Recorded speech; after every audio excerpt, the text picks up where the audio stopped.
Hello, everybody, and welcome. I'm Zensaku. I'm your executive producer here at Final Show Films, and I want to thank you all for tuning in. I particularly want to thank our $25 tier Patreon supporters, whose names I will have when I remember to log into Patreon for once, because you see, I am a professional and always have everything ready ahead of time, which is why the stream is always on time. Anyways, I want to thank our Patreons. Oh, really? Well, I would thank our Patreons, except Patreon is apparently not letting me into our thing. So those of you that pay us $25 a month, thank you very much, and I'll be sure to apologize next time when I have your actual names, because I have the memory of a goldfish. Anyways, if you're watching live, please sit back, relax, and enjoy.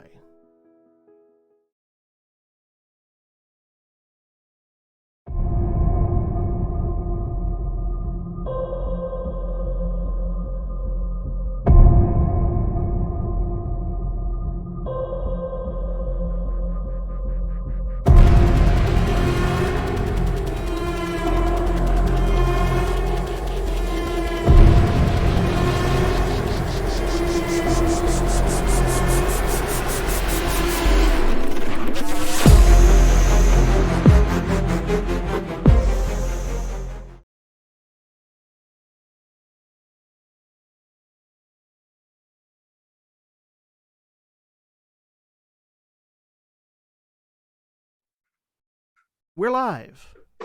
Hello, everybody, and welcome to the first chapter of Season 2 of Werewolf the Apocalypse, Shadows of the Mountain. My name is Jack. I am your storyteller for this evening, and I am joined today by Mara. Hi, I'm Mara. I'm playing Alexandra Core, Meta Philodox Black Fury, coming from a CCTV camera. And Jeremy. Hi, I'm Jeremy. I'm playing Aiden Taylor, Hamid Philodox, child of Gaia. And Holly. Hi, I'm Holly. I'm playing Dakota and Lupus Galliard Uktena. And William. Hi, I'm William, and I'm playing Ingvar Freya Ulfsdotter, the Hamid Geta Fenris Arun. And for the first time on any of our streams, Athena. Hi, I'm Athena, and I'm playing Moriko, Lupus, the Urge of the Shadow Lords. And Sensaku. I'm Sensaku, and I'm playing Grania O'Connor, a Hamid Glasswalker Ragabash. And Craig. Hi, I'll be playing Sal Mararo, a Hamid Glasswalker Ragabash. And wanted to send out a special thank you to the Onyx Path, who provided us collaboration materials for this chronicle. You can actually get access to their upcoming Apocalyptic Record book pre-order at apocalyptic-record.backerkit.com/hosted_pre-orders. I will put that link in the chat for anybody who doesn't have the typing speed to transcribe what just came out of my mouth. But It'll thank also you be all on the for... break page. Yes, we will have that on the break page whenever we take a break. If I remember to take a break. I'm sure I'll remember to take a break. It's fine. I guess I should put it running at the bottom of the screen then. Okay, we can do that. But thank you all for coming back to this second season for Werewolf the Apocalypse. I'm super excited to run this story. And we are going to be starting with Chapter 1, 6 Crooked Highways. 1 week ago, Aiden Stormsdawn Taylor secretly left Las Vegas after leading his new pack, the Wings of the Mojave, to victory over a Weaver spirit known as the Regional Administrator. The triumph was greeted with approbation by the Mojave Green Sept in Las Vegas, which Taylor was not present for, having placed his pack in the hands of his second, Silver Keys Ambrose. He would tie up some personal loose ends in the Denver area and then maybe return to Nevada, depending.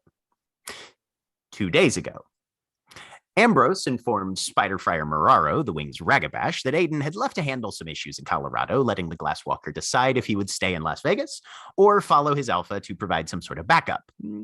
Spiderfire naturally jumped at the chance to assist Aiden and lit out for Denver. Of course, he was delayed, first by a speed trap outside the city that cost him several hours, and then by car trouble that necessitated an overnight stay in Green River, Utah. But he's somewhere on the road between. Now, in Las Vegas and elsewhere. Iron Blood, Rope Cutter, Boxcars, Spider Fryer, Storm's Dawn. You sleep and you dream. A dense pine forest hems you in, and the ground under your paws is steeply sloped and rocky. You can hear the rumble of thunder above your head, smell the shallow soil and blanket of fallen needles where your claws dig into the terrain as you carefully pick your way across the side of this mountain. The region feels remote, isolated, wild. You are alone in a wilderness, and the breeze that skims through your fur carries an energy and humidity that promises an oncoming storm. I would like all 5 of you to roll Perception and Alertness difficulty 7. You did say me. Is it also me? Mm-hmm. Okay. Yep. Everybody except Moriko and Grania. Okay. Could we change to beast form in this version, or? You are in your lupus form. So Okay. yeah, make sure that on your character sheet you have that selected because that does affect. And what pool is it again? Does that include the -2 difficulty on perception checks that beast form provides? No. Mm-mm. And you Nope. difficulty 7. I'm Difficulty sorry. 7. Yep. Mm-hmm. 2. 2 successes. Okay. What were we- Yes, although I have wounds still. Yeah, those should be healed up. Okay. It was perception and Alertness thanks. at 7. And I'm also in Krynos, which was probably not correct.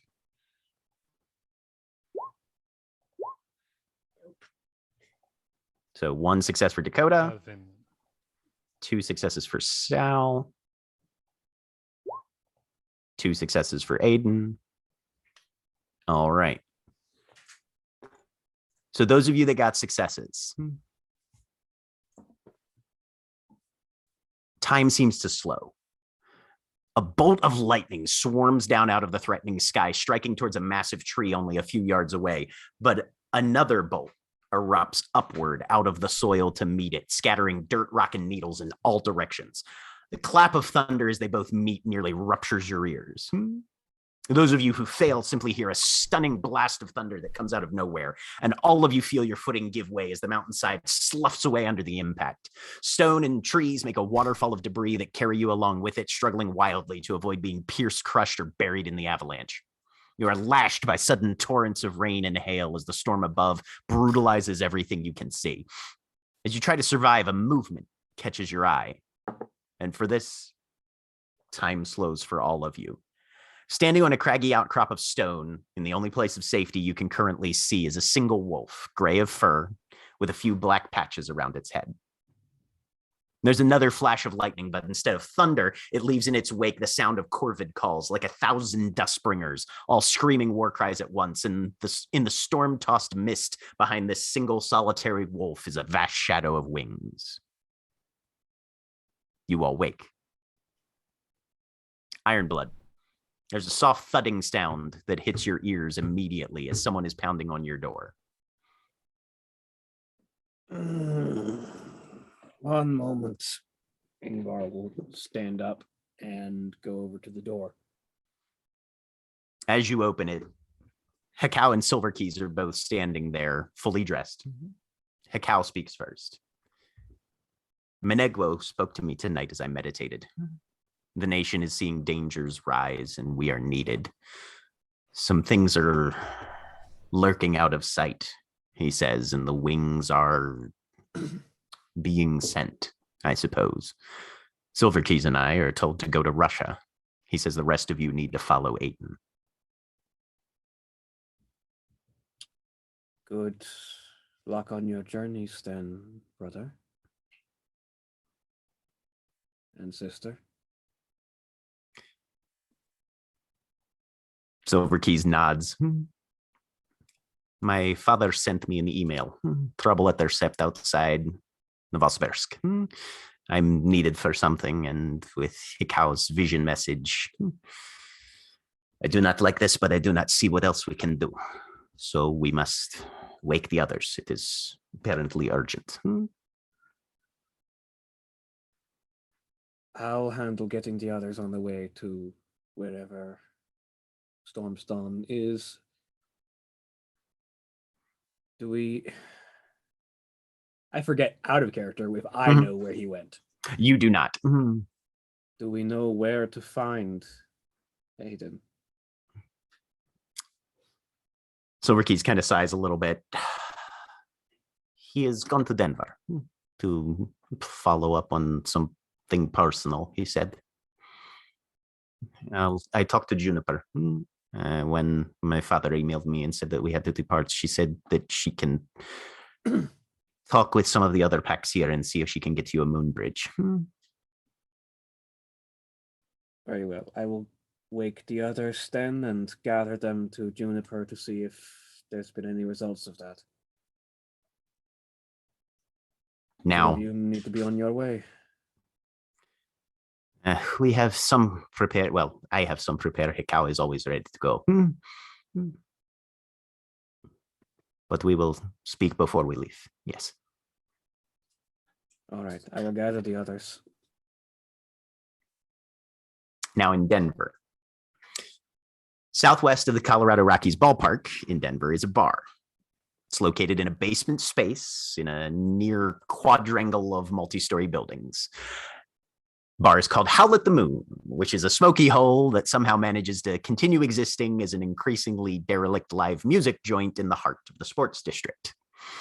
Aiden, unaware that his name has been changed to Storms Dawn Taylor in the heart of a city over 700 miles away, starts awake from a dream about thunder and avalanches from the booth where you were drowsing.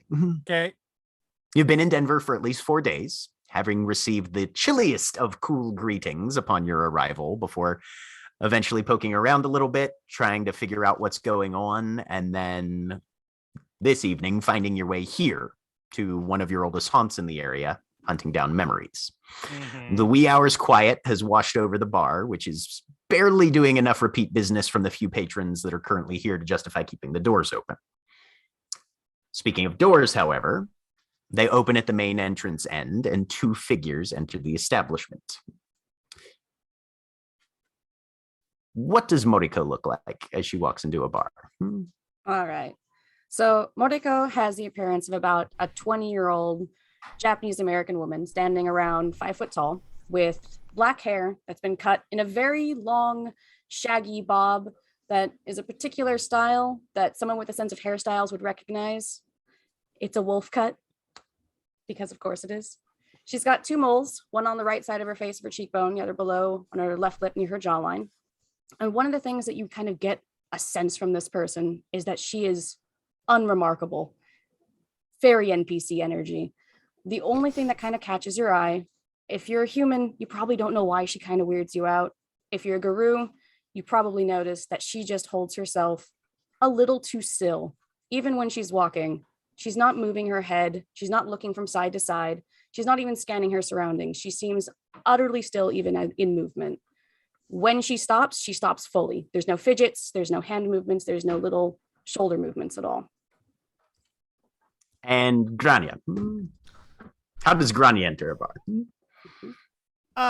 Well, when you see Grania into the bar, for some reason, Hailstorm begins playing on whatever jukebox is in the bar at the time, just to accent the entrance. She's wearing sort of a leather biker vest come crop top combo that does nothing to disguise the extensive dragon tattoo going down her left arm in purple and black and some red highlights, nor the pair of white wings tattooed on her back, nor what seems to be a tally mark tattoo on her right bicep. Red, sort of orange ginger red hair in the same cut that I have, which is an undercut flopped over to one side, shaved tight on the other. Green eyes, very heavy, like stark black eyeliner with a single black line down the middle of her lips to contrast her otherwise fairly pale complexion. Jeans, combat boots, looking like someone who's just ready to fight. Pretty much all the time for any reason. But with a bounce to her step that shows that not only is she ready to fight, she's going to enjoy it.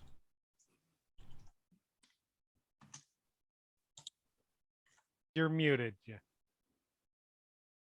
Only took about 5 minutes. So Aiden, that's what you see walk through the door. Okay. So doing Oh. the instinctive looking around to the humans in the bar, are they reacting to these people like normal people, or are they reacting the way that humans tend to react when Gru walk close to them? So normally you would expect normal humans to react in a certain way when a guru walks by. There's that Right. natural, I sense something scary nearby, even though I can't put my finger on it. There are about 5 other people in this bar, Are and they it's all about Gru? 3 a.m. and they're, heavily drunk in a music bar where it's only sports bars around. So they're that sort of person, but even they get, you get the sense of, this is not the normal late night clientele that just breezes in here. These are not regulars by any stretch of the Right. imagination. All right. Well, Aiden straightens up, finishes off the glass of whatever's in front of him, Mm-hmm. and just sort of leans back a little bit in his seat. He is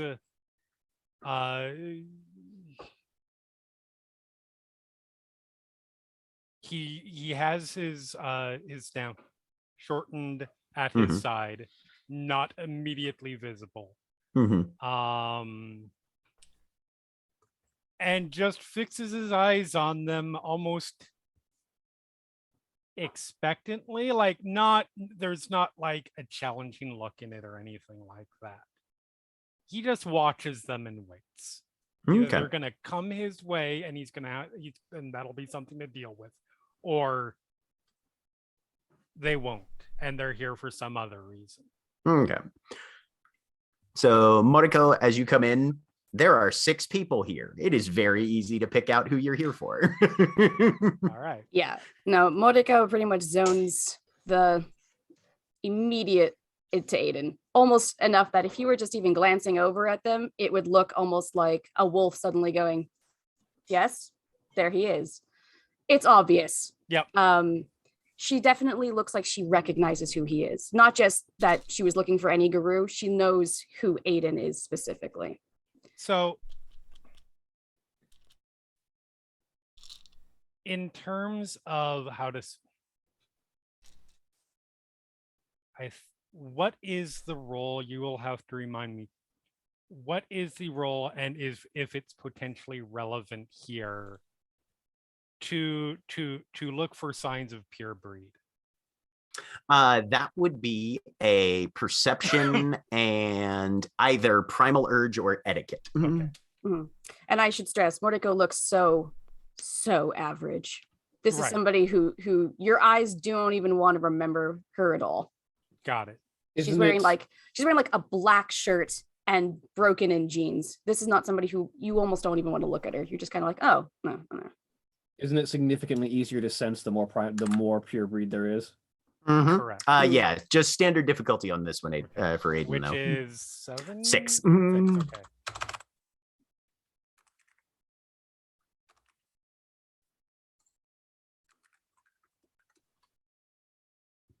All right. That was 3 not successes. awful. Yep. He is With 3 looking for- successes, you can definitely tell that Moriko, the Japanese American looking one coming in the door, no pure breed Okay. whatsoever. Does Grania have any dots of pure breed? Right. No. Glasswalkers don't have pure breed No, not ever. generally, So no. yeah, you're looking and Okay. and you're like, I mean, yeah, werewolves, but You should not you should know. particularly iconic ones. Yep. Yeah, and you should know Mordecai doesn't look him at his face and his eyes. She's looking somewhere around his chest. She's Yep. not making eye contact. Okay. but Mordecai is walking towards Aiden. Towards directly Aiden, right yeah. now, So Mordecai is walking towards Aiden, and as she's doing so, she kind of tips her head just a little bit towards Grania, just to speak to her. Very low voice, hard to catch, even especially in a bar. That's him. That's Aiden Taylor. Cool. I'm gonna get a drink because he looks like he needs one, and I'm gonna head to the bar. Okay. Aiden just sort of. I have to imagine there's a bottle there. Oh Yeah. She's getting him another There is bottle. absolutely a bottle there. Aiden just sort of. There's a bottle and 2 empty shot glasses. Yeah. Aiden just sort of scoots to the side to make room, and just sort of gestures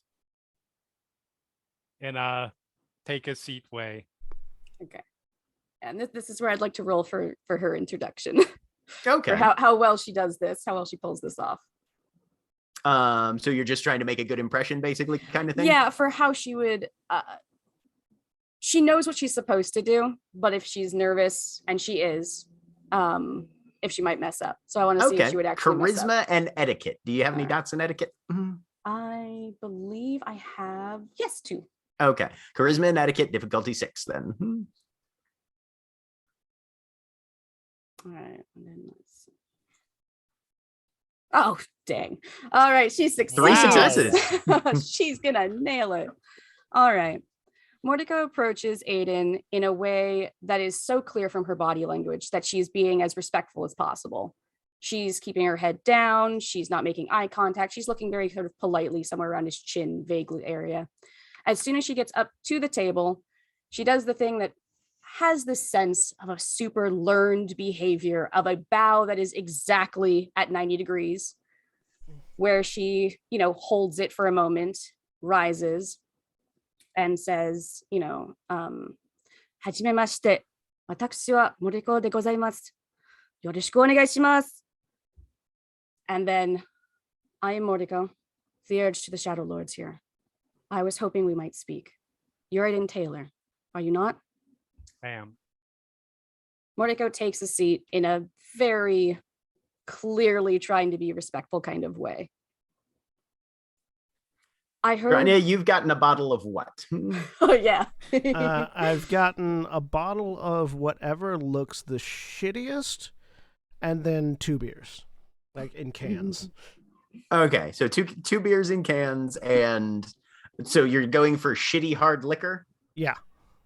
Okay. Yeah, they've got some bottom shelf vodka. That's it's a downtown next to the stadium bar, so they still charge you about $30 for it.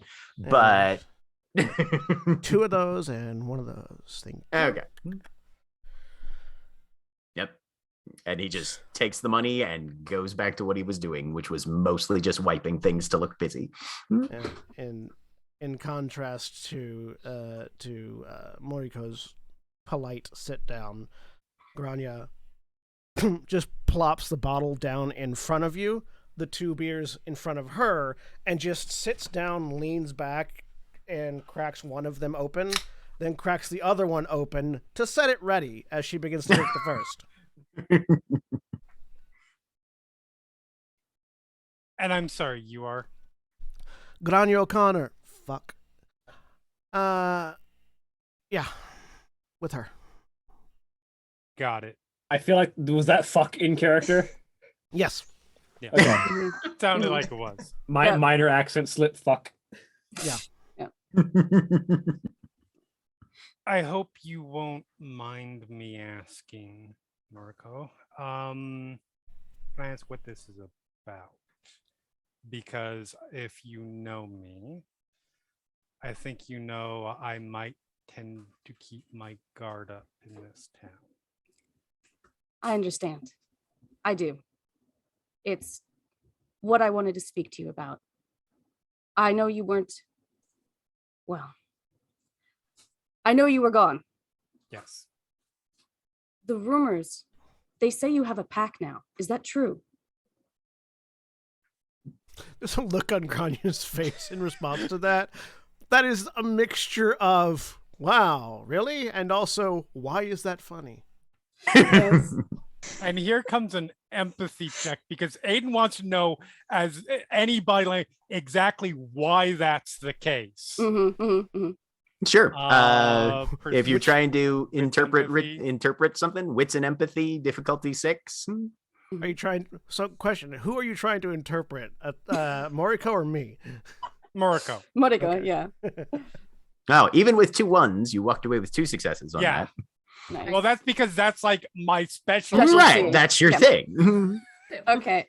Aiden can read off of Mordico that not only is she being very sincere and respectful, that she's literally telling the full truth, that whatever has brought her here, it's because Aiden has brought something with him that he didn't have before. She's not sitting in judgment of what he was or why he left. It's not there's a pack. There's people I can hunt kind of situation. Yes, exactly. Like, that's you know, what he's she's looking for. Mhm. Not a single trace, full sincerity off of her. Yes, there's a group of people who are unlucky enough to get packed with me. Yeah. Mordico sort of pauses, doesn't say anything for him a second, and says, when you left, there was someone you wanted, wasn't there? Someone you were hunting, a quarry that you lost. Any kind of the bemused sort of thing just kind of wipes away. Mm-hmm.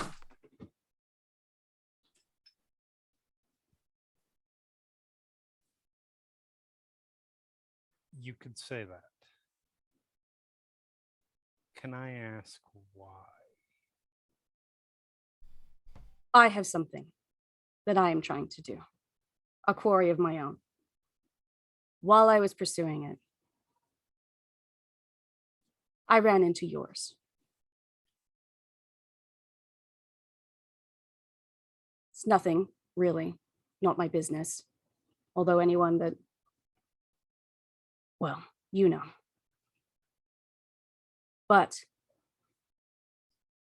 if you were willing to help me with mine, I would be willing to help you with yours.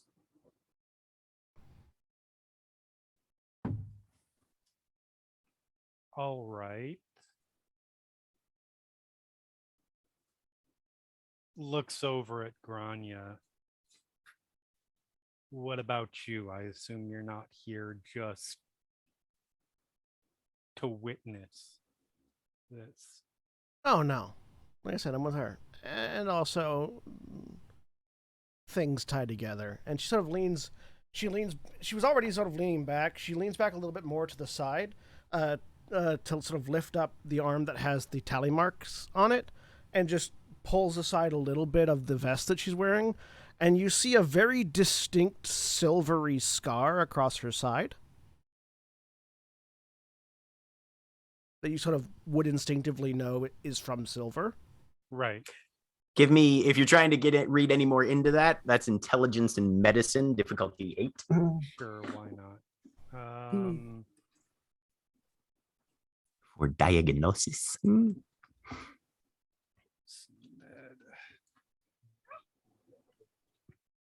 Six. 2 again. That's a bullet graze.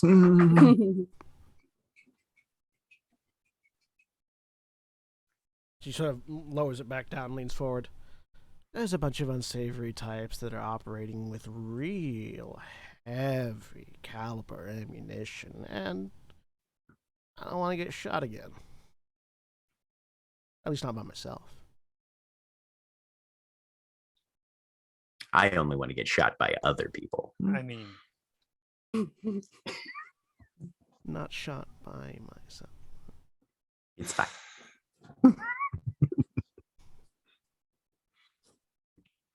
all right. I'm going to be honest. I came back to the city to deal with some things that were unsettled regarding the people here. I don't like that I ran away from things. I didn't. This thoughts of ever finding that again, I didn't expect. And while I'm certainly up for the idea, coming here to have some hard conversations was something for me. I'm not willing to go on hunts without. Fuck, I have to make a phone call.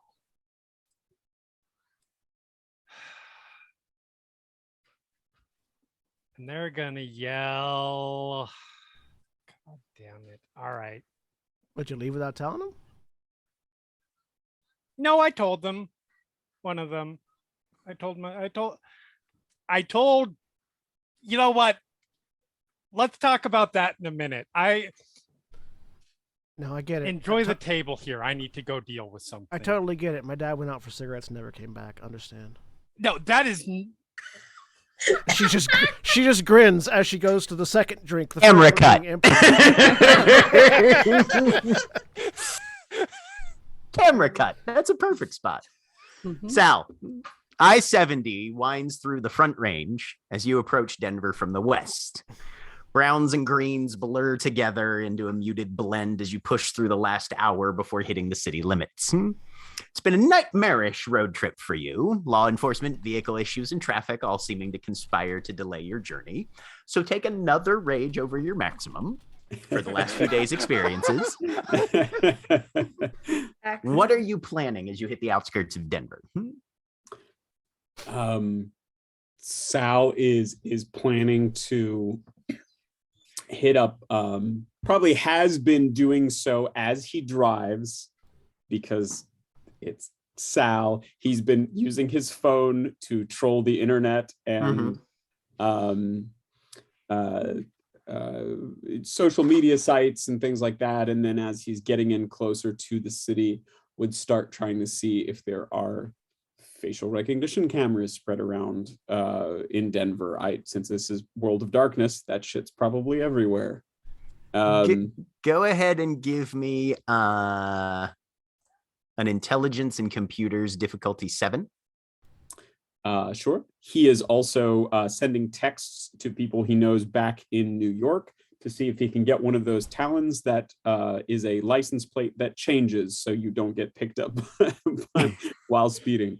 Or at least when they pick you up again for speeding, they think you're somebody else. I think there are actually 2. There's one Okay.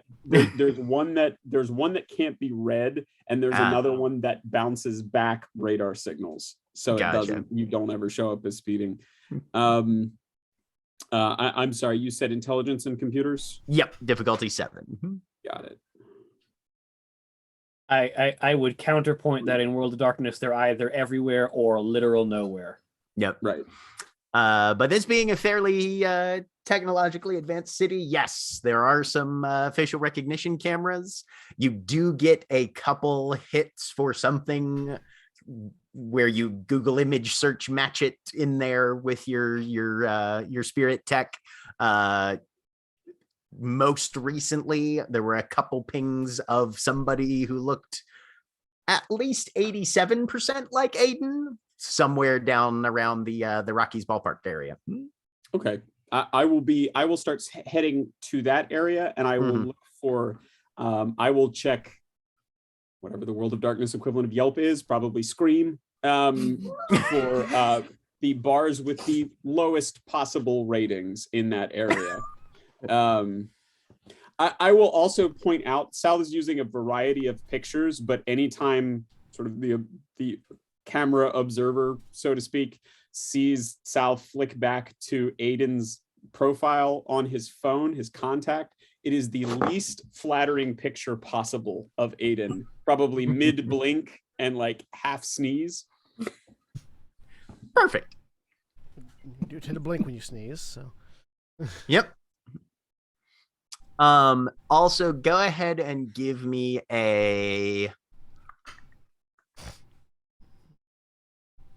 just a straight intelligence roll, difficulty 4. Okay. I wish there was just a remembering things skill as Yeah. well, but We always made it, if you want to, we always made that a remembering roll, intelligence alertness. oh, that's actually you're a very thinking yeah. back That's a into your good. details. That's a good. Yeah, go ahead and give me intelligence alertness difficulty 4. That totally makes sense.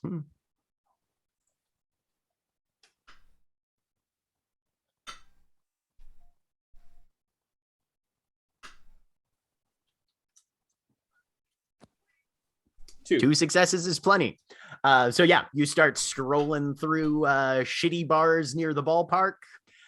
Howl at the Moon does show up, and you specifically remember a signpost that said "Massacre at Howl at the Moon" when you guys Yes. went to the battleground. And Aiden had an reaction to that. To himself says, well, I think that's what in the scientific community they refer to as a bingo. Jeremy is already face palming. And Sal's not It even was in the the voice. same room. It was Mission the accomplished. voice. Are you having flashbacks? So you turn your wheels that direction? I do indeed. Okay, sounds. Meanwhile, back in Las Vegas, as you assemble in the wee hours around the halfway house cairn to step sideways, Juniper Johnson meets you to exchange farewells.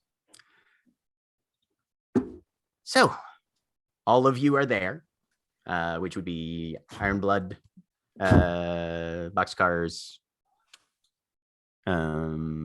and Rope cutter. rope cutter. I'm trying to remember. Nope. Yeah, no, there are only 3 of you technically there. Yep.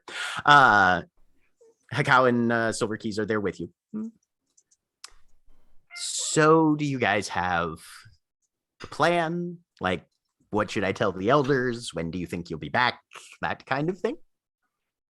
I don't think that's quite a simple thing to answer. Do we know how long we're going to be gone? Until whatever we need to help Aiden with is done. Is this simultaneous? I'm sorry to interrupt, but is this simultaneous? It's cinematically simultaneous, but not like actual 2 hour to hour sort of thing. Everybody, Okay. I described everybody's dream at the same time. Everybody woke up and blah, blah, blah at their different periods. So Sal couldn't be sending text, is my point. Not to them right now, no. Okay. Yeah. Sorry. The fight, we don't even know where he is. Denver's We big. have an idea. Okay. Where? Do we know more information than Aiden's in trouble? Hakao kind of Don't- shrugs. Visions don't usually give that kind of information. Okay, and Sal's already on his way. Silver Keys nods. That'll be interesting. Okay. Ingvar took notes when we were in Spirit World.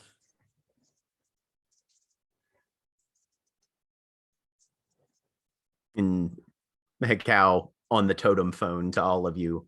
I know the 2 of them have been out of reach recently, but Dustbringer tells me that once you're closer, you'll be able to speak to him as usual, both of them.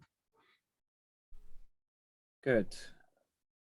Because I don't exactly know where this place that seems so significant to Storm's Dawn really was. But knowing what I'm looking for, it should make it easier to find a where. Well, what are we looking for? We have Google. We're looking for Aiden and Sal. Do you remember the battlegrounds? Yeah. There were many things that were important to many of us there. Mm-hmm. But Aiden was particularly upset by something happening at the place called Howl at the Moon. I'm gonna start. I have my werewolf notes. Yeah. Alex didn't pick up on that, so yeah. I'm gonna start searching. Is I have it a cell phone. So you pull out your cell phone and Hakao says, all right. let's get across and get you sent. So right about the time you're about to start Googling, Hekal shunts you all into the Umbra. Damn it. We can search when we get there. As you guys No signal. step sideways into the heart of the near the heart of the halfway house cairn, the cold front pack led by Vincent Black Shadow is already there waiting. Their Theurge, Mavka, is preparing to enact the rite of the open cairn in order to send you to Denver. Her process is a lot quieter, much subtler than Wings of Ravens' was, but also takes about half again as long. Starting in her thin Krynos form, she prowls around the metal sculpture on all fours, a rumbling growl of the Guru tongue rippling from her muzzle. And to conclude, she reaches out a single claw and traces the path of a glyph in the air a few inches from the surface of the cairn heart, and a stuttery pulse of silvery light vibrates around the metal structure before slowly solidifying into a solid beam that arcs off into the umbral sky. There's a flutter of wings, and Dustbringer lands on your shoulder, Ingvar. Good to see you again. It's time to go. Lead the way. One massive wing beat, and he once again dives straight into the stream of light, intersecting with it probably about 18 inches above the tip of the cairn sculpture. And the rest of you, remembering your trip to the battlegrounds, know basically you just scramble on up there and ride the moonbeam. Ingvar strides after. Dakota will take Alex and sorry, I can't talk, and Ingvar's hands in her hands. And go. All right. Yep. Last thing you see is Hekau and Silver Keys raising hands in farewell. And then you guys suddenly enter this beam of moonlight. Gravity shifts around you slightly, and your feet are once again on a solid surface of shimmering light as you begin racing up into the sky. And you run. Maybe an hour or two passes. Time is difficult to tell. It's just you're constantly surrounded by this thrumming luminescent energy. But as time passes, you begin to feel the surface ever so slowly slope downward under your feet. And then suddenly there's a tumbling and reorienting of yourself, and your feet land on soft grass, the soil beneath giving a little fraction of an inch under your weight. Low flickering light of oil lanterns illuminates the interior of a long timber frame assembly hall. First thing that catches your attention, however, is a snapping growl. And immediately you see and hear and smell 4 Guru in Krynos standing about 20 feet away with long-bladed spears leveled in your direction.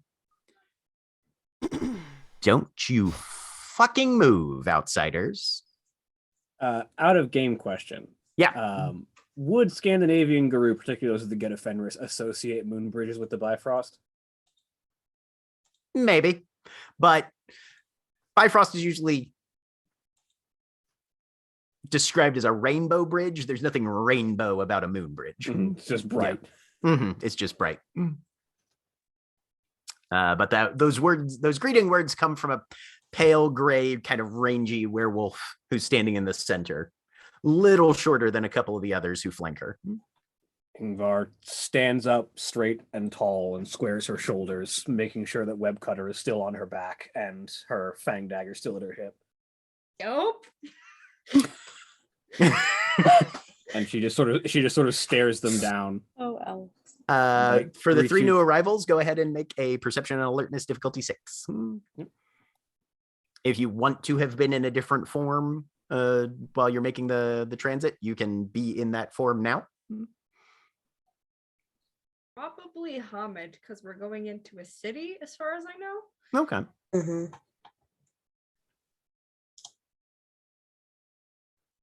Alertness diff 6. Hey. I never make these somehow. You being a warrior and therefore attentive to actual threats are kind of probably focused on the 4 spears in front of you rather than, rubbernecking at the general surroundings per se. Boxcars and Rope Cutter, though, you guys immediately kind of glancing around notice that behind you is the thick stump of a ponderosa pine, shattered some 12 feet up with the telltale scarring of a lightning strike. And then a middle-aged guru in Hamid form walks around from the other side of the tree remnant. Forgive us, but it is customary for strangers to introduce themselves and usually call ahead before airdropping into the middle of our most sacred spaces. It is a pleasure to see you as well. Unfortunately, we are chasing the fields of vision. No. We do not have much time. Well, the doorkeeper pack will make time to hear your story after we hear your names. I am Ingvar Ironblood Ulfsdotter of the Wings of the Mojave Pack. Mojave? These- From Nevada? Indeed. Las Vegas. I'm These- Alexandra. These are my sisters, and she will indicate to each of them.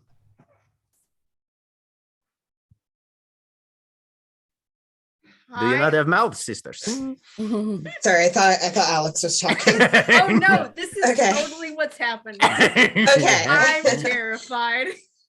Hi, I'm Dakota. A hand will go out. This is Alex. She'll kind of like hug Alex. Kind of gives a half smile, shakes your hand. Oh, Wings of the Mojave Pack. Welcome to Deceptive Forgotten Questions here in Denver. I am Gray Snow, the master of the right. And these are the doorkeepers, my pack. We guard the entrance and the cairn. So, what brings you to our city? You do not travel well prepared. Vision has warned Heavily us that, armed, though. She smiles. Vision has warned us that our alpha is in danger, and we have come to assist him. Ah, you have misplaced your alpha. Very common problem, is it not? And he kind of winks at his pack, who sort of give a little chuckle. I will not hear insult to my alpha. He journeyed here on important business, and we left him to his own devices, but if he is in danger, we will find him and assist. Well, a matter of a missing alpha is a matter that concerns all the guru in the area, does it not?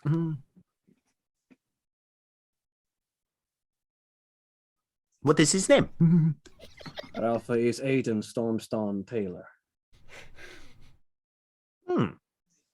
Now, there is a name I have not heard in Pin drop. more than a year. Can Yeah. I? Aiden's like, why do I suddenly have a migraine? What did you do people do? Can I gauge reactions because I'm nervous. I know that Aiden, like his story of how he left here, it wasn't good. Give I'm me a not wits and empathy 6. Yeah. Meanwhile, Ingvar is very much trying to project the if anyone disparages my alpha, Oh, there will be a no. challenge right now. kind Give of. me No, a let them charisma and disparage. intimidation. Your pure breed applies. Difficulty 6 as well. Guess who's not your worst problem for once? Allow Aiden? them to disparage Ingvar. Aiden's like suddenly like has a is struggling with a migraine, and Grania just like looks at her beer and looks at what he drank. Wait a minute. This doesn't feel like a Sal headache. What's going on? Oh, God, I've got You to tells him Plus he's my far out pure and no one's breed. like, wait, why do I feel the sudden sensation to tell somebody to hold my beer? Charisma, intimidation, pure breed. So that's +5. You said difficulty what? Difficulty 6. Okay. Just baseline projection roll. Dakota will try to break the ice a little bit and just Okay. kindly ask, do you know him? Have you met him before?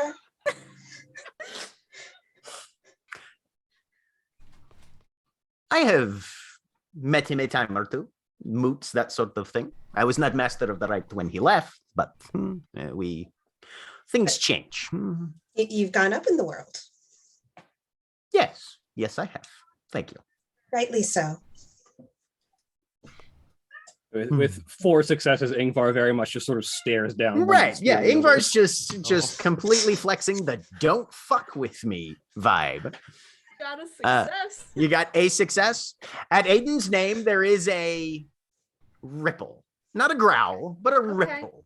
All right. That's Kind of more exchanged glances, like the maybe idea a that- slightly curled lip from one or two, but Ingvar is doing the Vin Diesel, the Vin Diesel like muscle ripple thing that he does in all of the Riddick movies, where he just like sort of flexes his shoulders and you watch the muscles like tense and in like a wave across the shoulders.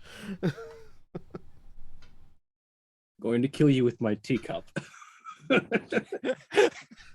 Please do not try to kill the right master with your teacup. You have to invite us to tea. Where did I you don't even get think a that's teacup? happening.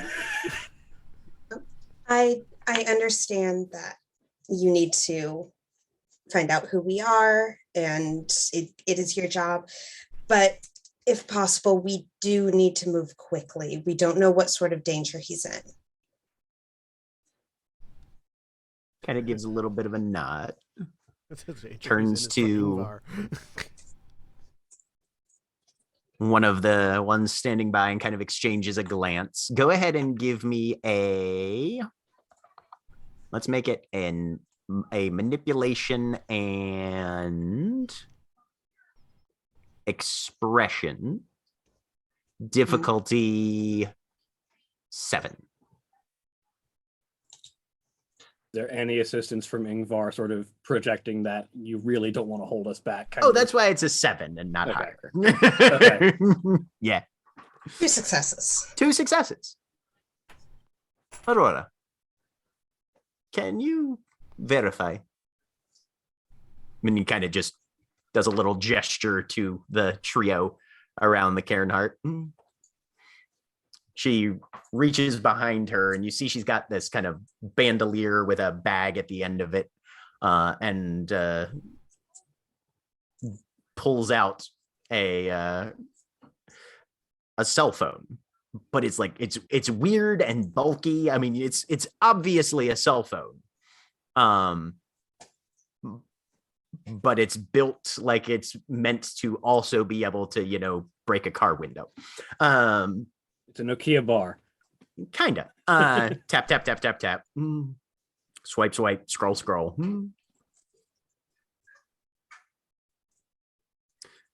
Yeah,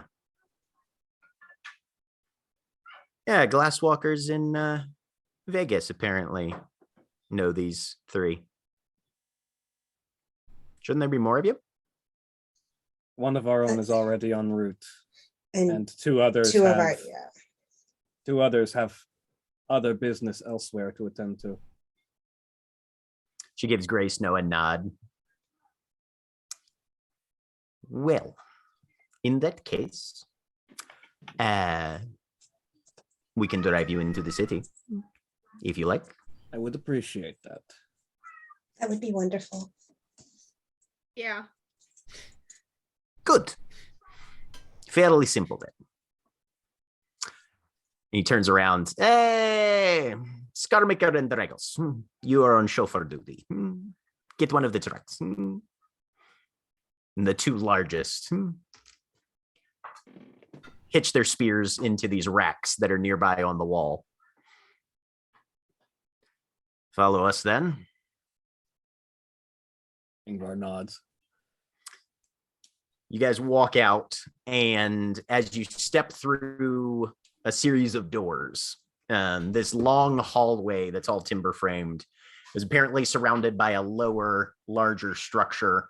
It's a little more kind of baseline, kind of steel pole building construction. Temperature's a little chillier. There's a bit of a hallway, a couple turns, and then you get to a big pair of double glass doors for an exit that lead out onto a concrete pad, gravel sort of parking lot with 3 vehicles in it. They have all shifted back down to Hamid in the move, and you are Were they all in standing Krynos in the. previously? What'd you say? Were they all in Krynos previously? Oh yeah. Yeah, so Ingvar in homage is staring down Fort Right, Krynos yeah, with spears. Yeah. It's very on brand for Ingvar. That sounds exactly like Ingvar. And one of them grabs the keys off of a hook near the door, and there's just a big black SUV off to one side. No tinting on the windows. It's just most basic construction of an SUV you can imagine.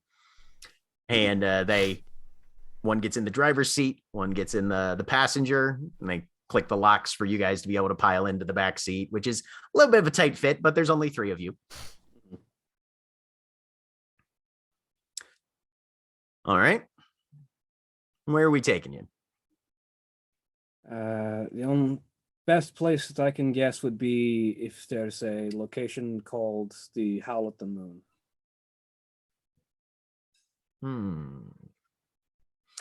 Guy in the passenger seat pulls out his cell phone and starts Googling. Oh, bar. It's a bar. I've remembered that I have a phone and that I can use it. All right. Meanwhile, Aiden, you're making a phone call. I'm making a phone call, so that's who you going to calling? coincide well. I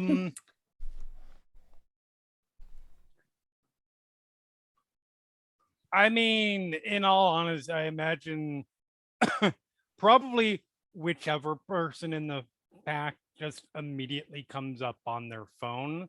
So let's just say, out of convenience's sake, it's Ingvar. Okay. So they're Googling, and Ingvar, your phone rings. Ingvar pulls it out, opens it. Ah, speak of the Alpha. And she answers the phone. Hey. Good to hear from you, Aiden. Yeah. Alive? Dakota from the seat next to you. Is he alive? He's calling us, Dakota. Yes, I'm alive, Dakota. Why is that the Hi. first question they asked? Because I went off by myself. Because I'm a moron. Are you injured or bleeding? No. I'm He's good. fine. Anyways. So, okay, this is God damn it. So I'm in Denver. In need of assistance?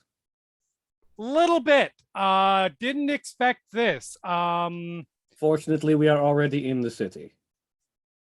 I'm sorry, what? Ooh, Visions surprise have a news. funny way of preceding trouble. Okay, but wasn't that like 20 minutes ago?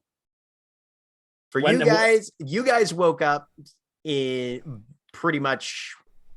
You guys have been awake for about 3-4 hours. No, closer to about 4 hours or 5 hours ish, depending. Fuck you, spirits. Okay. Kanye tries to look at the label on the whiskey on the alcohol. She got him. All right. It's mostly in Cyrillic.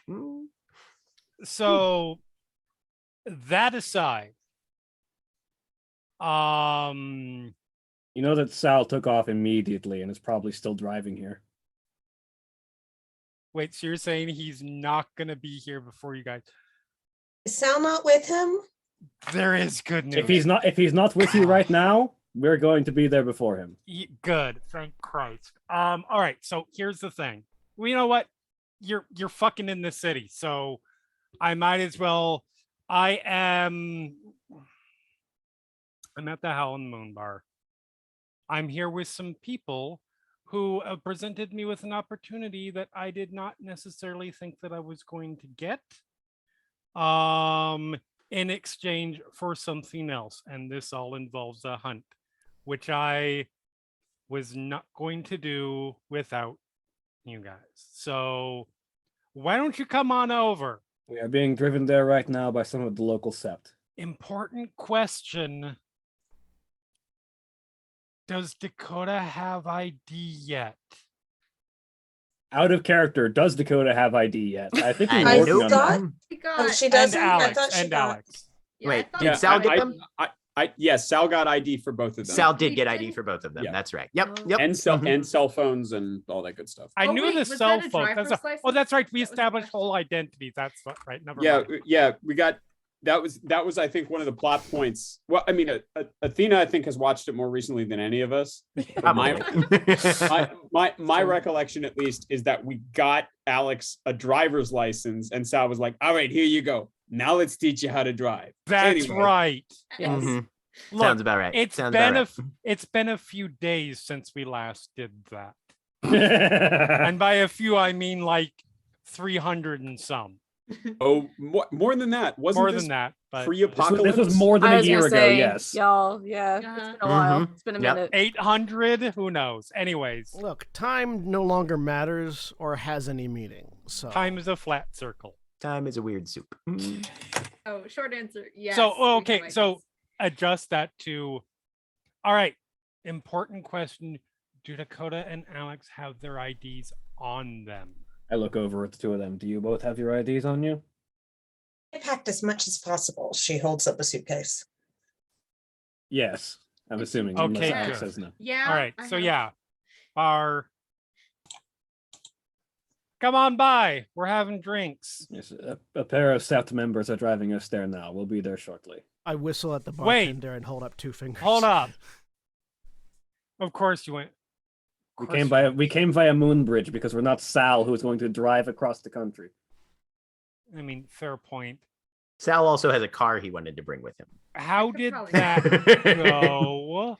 There was a brief Tolls are a bitch. There to was get a brief those things through a confrontation Moonbridge. because we did not arrive announced, but other than that, once we explained who we are, they were willing to drive us here. Okay. They're super nice. Give me an intelligence and etiquette, anybody who's in the car. Okay. Difficulty 6. I look over at Aiden and I look over at Moriko. Do they not like him? Can Moriko and 2. Grania hear Aiden? Is he that close? Two. Or do you- Probably, yeah. I was or At I this didn't point, hear one- it at first, at but the as very- he's getting louder. Sorry. Yes. At some point, like as soon as he realized they were in the city, he probably would have like walked back. Okay. He would have been keeping his voice down like several feet away. But like Yeah. once he figures out, yeah. He's just standing Alright. next to the So table. all 3 of you in the car. Oh yeah, they were nice enough to drive us in. They were nice enough to get 3 complete strangers out of their fucking cairn in the Yep. middle of the night. Yeah, they right. Yeah, you no, would no, have she- left one way or another. They Ingvar- were just Ingvar like, oh, recognizes- these people are willing to walk away. Yeah, we'll help them move along that real damn quick. No, yeah, Ingvar recognizes that immediately, but is not going to start more of a fight than she needs Right, to. yeah. No, you don't start shit while you're in the back seat of somebody behind the wheel, right? But Yeah. still. Yeah, no, this is less politeness and more expediency, probably. Yeah, we're strangers. They don't want us in their cairn. We don't want to be in their cairn. Works Legit. out. Yeah. All right. Yeah, I asked I asked Moriko if they implying the Cairn don't like Aiden. Yeah, Mordecai just shakes her head very slightly, just literally a.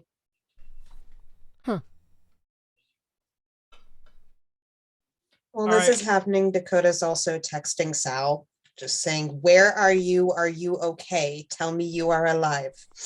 Speaking of Sal, so Aiden, as you're having this conversation, Hailstorm gives way to Careless Whisper. The phone just hangs up, and Aiden, who is And- not looking at the At- door, I At know is where 3 he's in at. the morning, right? You just hear the door. is Both looking at sides looking swing at open. Grania and Mirko, and his face just falls, and he goes, "Oh no." I didn't know So- any sex. So, You're so- muted, Craig. I will point out from everywhere. TVs switch to the music video. Oh, no. Nice. All speakers, anything capable of playing music, playing Careless Whisper. Okay. You guys probably in the car, Ingvar through the phone, probably heard the first tones Yeah, of the Careless first two notes. Whisper. Hung up. Oh, I know that song. And as soon as I hear that, I go, apparently he got there first. Nice. Good, he's okay. Yeah, at the bombardment of Careless Whisper, Mordecai's head goes to a tilt, and she's clearly listening for something else, and she's already looking towards the door. All right. So the doors swing open to reveal what year is this set again? This A little is 18. late 2018. I Okay, think we all are right. in So- end of so September right about now. late 20s, early 30s, Italian American man, hair slicked back, very 90s goatee, perfect, impeccable, brand new black tracksuit, flame pattern, full Fieri, with a tiny repeated spider pattern through the black portions of it. Ostentatious looking gold chain with a big cross crucifix and a small enamel earth on top of the cross. Walks in, bright green eyes,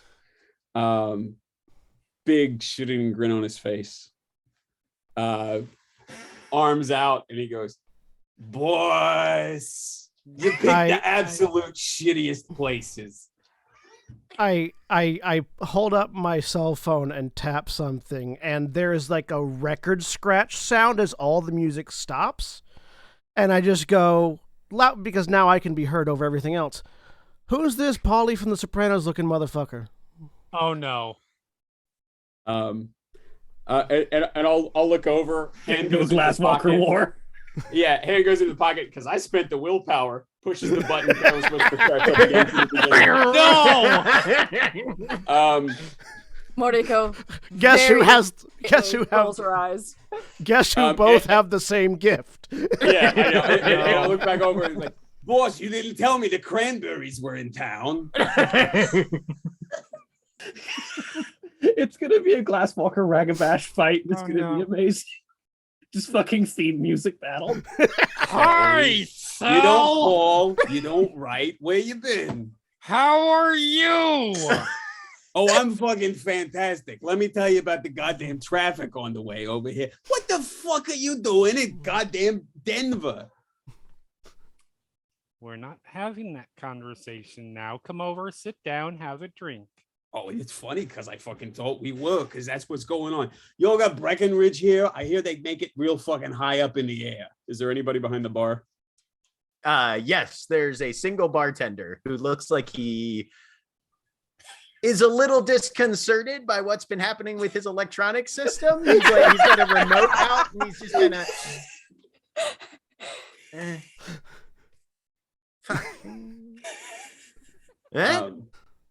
Breckenridge, the shit they make you all make up here, way up in the mountains. It's a whiskey they're making. Right. Yep. He pulls out a black leather wallet, pulls out $200 bills, puts them down on the counter, and says, "This one's for the whiskey, keep it coming, and this one's for putting up with Gloomy Gus over here." Hey, I'll have one of those. He's not gonna say no to $200, and he tosses you a bottle and a shot glass. Hey, shot glasses for everybody. 2 more shot glasses. Mm-hmm. So, is this your local crew? You're trading us in? No, Sal. I just met these people. This is Marco. This is Grania. Oh, Sal looks genuinely surprised. Listen, Oh no. having a night out. That's, honestly, that makes me happier because I thought, it's Stop you. talking, Sal. Stop No, but talking. you know how right you grew now. up here. Stop talking. I will punch you. Stop, please. Oh He no, he takes a half step back and goes, to get yourself killed. But You do. Sal, go ahead and give me a perception and primal urge difficulty 5. okay. God. Can you smell the storm coming? Isn't that more of a willpower check to see if he can stop himself from plummeting headfirst into the storm he can definitely see coming? 3 successes. These are definitely both pure werewolves, like full blood Garou at the table. If Sal was uncertain of that at any point previous. And he says, he goes, oh, okay. Well, I'll be honest, I'm a little disappointed. Oh, no, you're right. I was about to take both of them back to my place. You can join us for a foursome. Ooh, Mordecai tenses at that. He sort of straightens up and puts a hand on his chest and goes, my dear, I have such respect for the litany. How could you take... No, seriously, let's talk after. I got to sort this guy out, though. Wink at Moriko and smile and then hold a hand up like, no. All right, Sal, sit down, have a drink. Yeah, all right. Everybody have some, all right? So I've never had it before, but it's supposed to be good. Our pack mates are in town. They're going to be here shortly.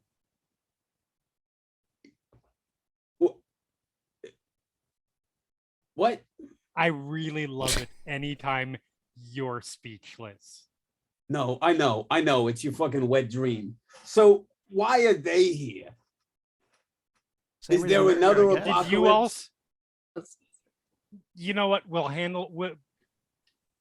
Because shit's afoot. Let's just put it that way. Look, I thought that was a traffic rage dream. No, it was not a traffic rage dream. All right. But in addition to whatever that is,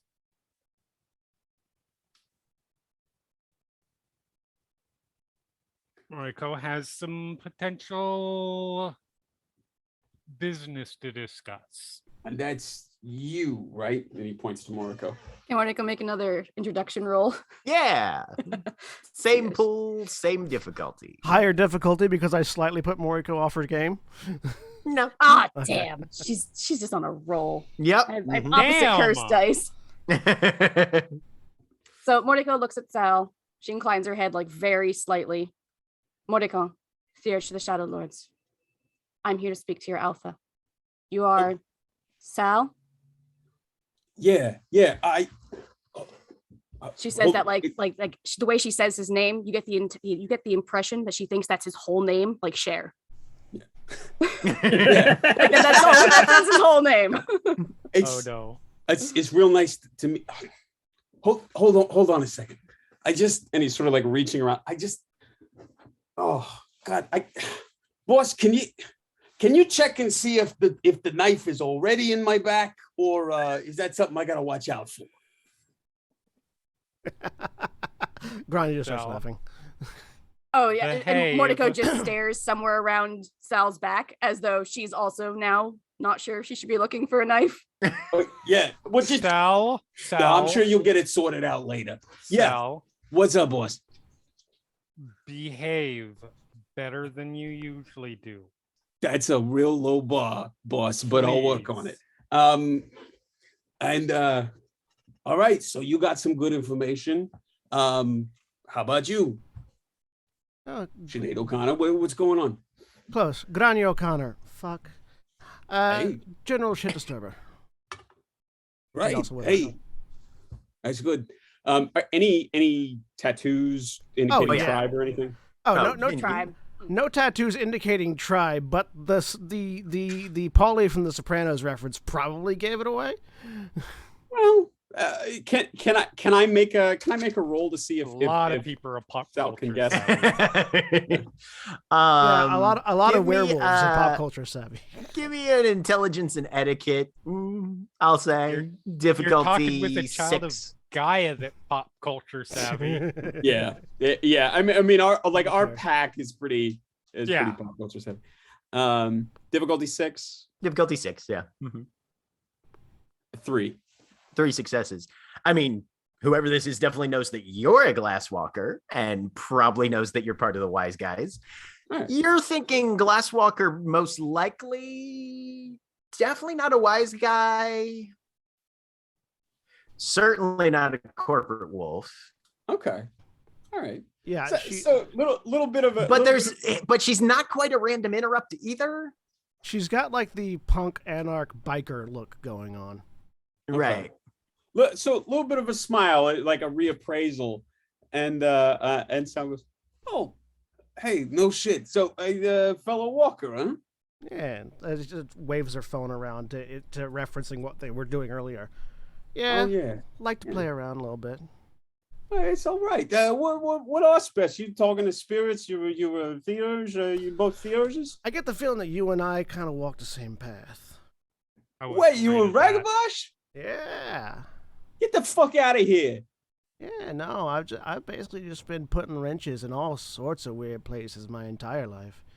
Oh, you were Monkey Wrencher. Yeah. All right. Respect.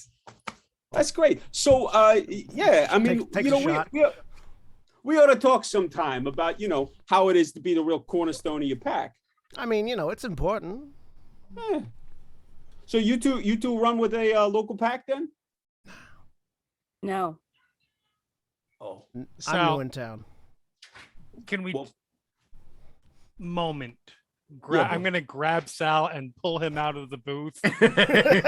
yeah, well, Physically grapple him out of the booth. Physically grapple him out of the as I booth. am physically and metaphorically dragged away for a moment to let the dog outside.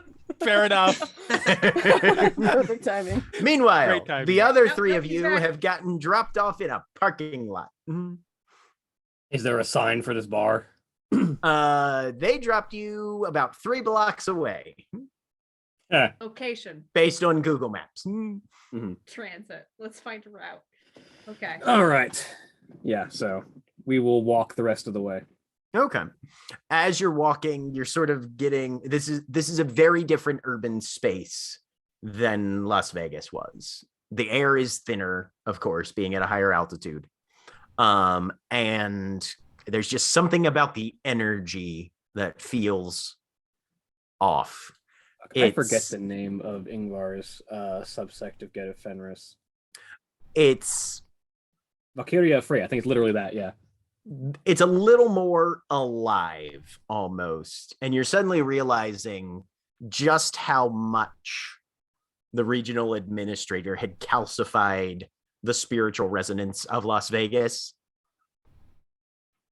This place, while still very Weaver heavy, has a more spiritual resonance to it than Vegas did by at least a factor or two.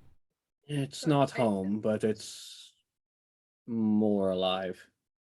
I think Alex is just slowly slowing down and starting to look around more. 'Cause This is Okay. weird. This is not. So you guys home. are taking in a little bit of a sights on a short walk. Yeah. Meanwhile, Aiden has dragged Yep. Sal to the side. I mean, probably actually out front, Okay. because this is a private conversation, not Fair enough. Okay. One sec. All right. Is it private, Jack? Let me look that up real quick. Because I don't. How difficult would it be for her to try to do that? let Oh me no, take a look you don't here. have that one. I have heightened Shadow senses. Lord. No, I have heightened senses. Oh, okay. He'd be trying to hear it. There's a terrifying.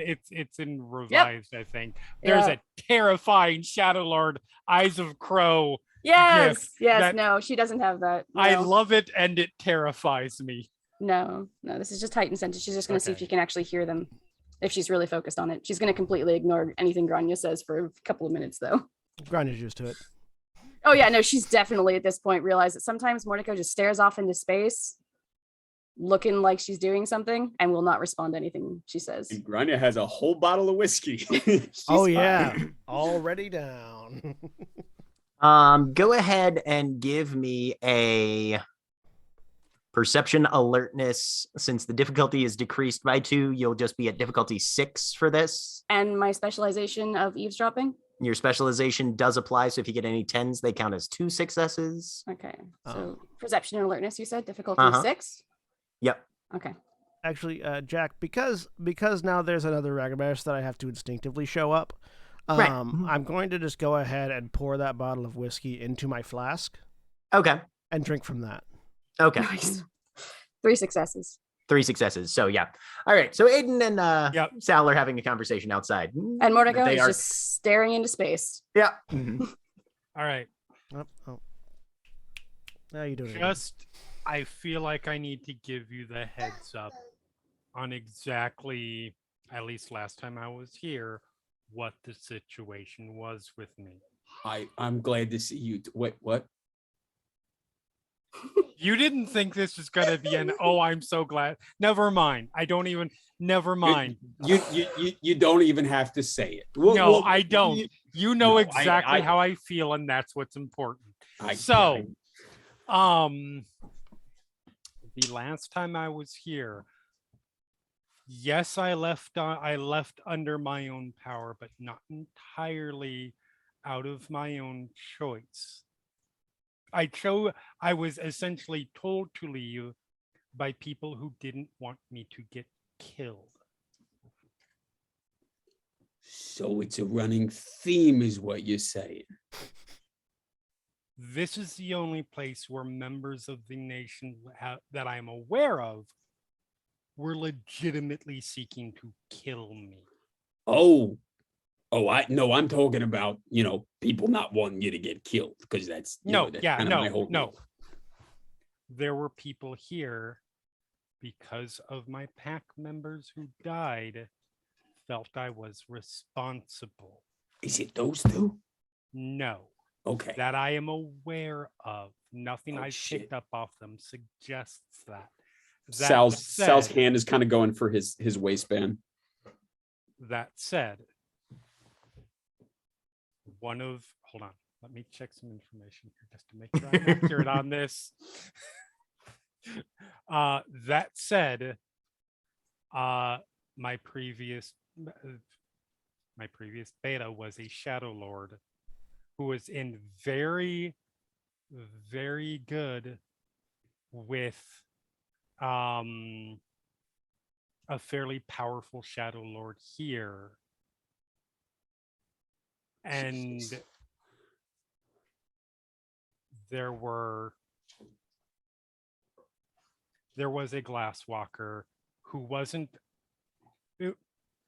he was a friend of the pack. He was considered to be an unofficial kinfolk who also died. So I'm not putting it past anybody to potentially be holding grudges. That's why I came here, to try and settle this stuff so that they finally have a chance to move on, since I robbed them of that by running away, and B, so that you all don't have to deal with the shit from my past anymore. Well, okay. First, out of character, let me make sure.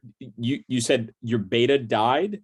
Correct. Did I clock that? Okay. All right. Yes. All right. Okay. I think, Jeremy, didn't you say Alexander was the alpha? You're right. I'm sorry. Alpha. Yeah. Alpha. Right. Roll that Alpha back. Died. Okay. Right. All right. So his alpha was a Shadow Lord. Yeah. Who was right. And is dead. Yes. Okay. All right. Okay. Well, first off, bad luck on that last point, because it sounds like fucking all of us are here. Yeah, that worked out really fucking well. Yeah. Come on. You pick up and leave. You knew we were gonna come after you. But second of all, you're telling me you had your alpha die, and that's part of what fucked you up. Sorry. You're trying to put me through the whole thing? Sorry, to be clear, in case you don't remember this, because, well, I assume you pay attention to about 1/10 of what I say anyways, because that's what you display. My entire pack died, and our associated kinfolk. Yeah. So just making sure that's clear so that you understand Yeah, and I will also say I out of character had forgotten the extent of it. Fair. No, absolutely fair. Sal would not make a joke about that. So I don't let think me you rewind that part back, if I may. He definitely would make a joke about not paying attention to more than 10% of what you say, though. But yeah, no, me being here, this is my reason for coming here alone was because this was my shit, and it's my responsibility to handle it. Now that this is a bigger thing, There's a reason why I knew you guys were on the way before you got here. I called Ingvar. Yeah. Yeah, the whole fucking dream, right? Yeah, which I don't know what that's about. But anyways, I just wanted to let you know before we have too many interactions with the Sept here, exactly the situation that you're getting into. Who are the people in particular? Which are the ones that were gunning for you? Because I want to know who to watch. Should I just assume it's everybody? Probably not. Okay. There's definitely going to be a get that we're going to have to look out for. Okay. Used to that. Her name's Isabel. Okay.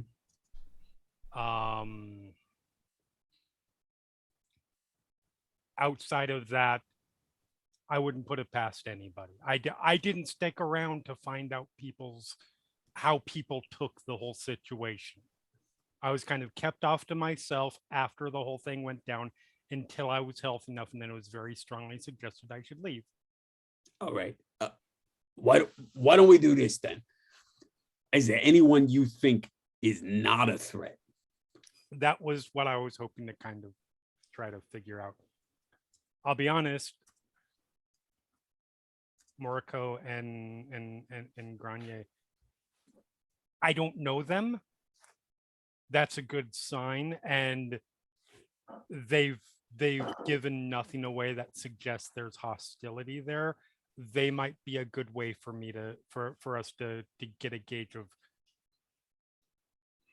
what the situation is. That's my plan anyway. All right. For Aiden, give me an intelligence alertness, a memory roll. Okay. Difficulty 7. And after this roll, we'll go to break. Okay.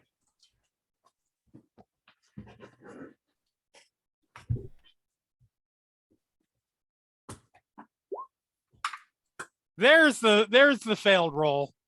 But not a botch. Not a botch, no. Not a botch, but just a fail, right? Yeah. The only thing that is kind of ringing in your head is there was always kind of a running joke throughout the Sept that the Shadow Lords have theurges coming out their ass in this city for some reason. But anyway, and as that conversation winds down a bit, we're going to take a quick break. All right.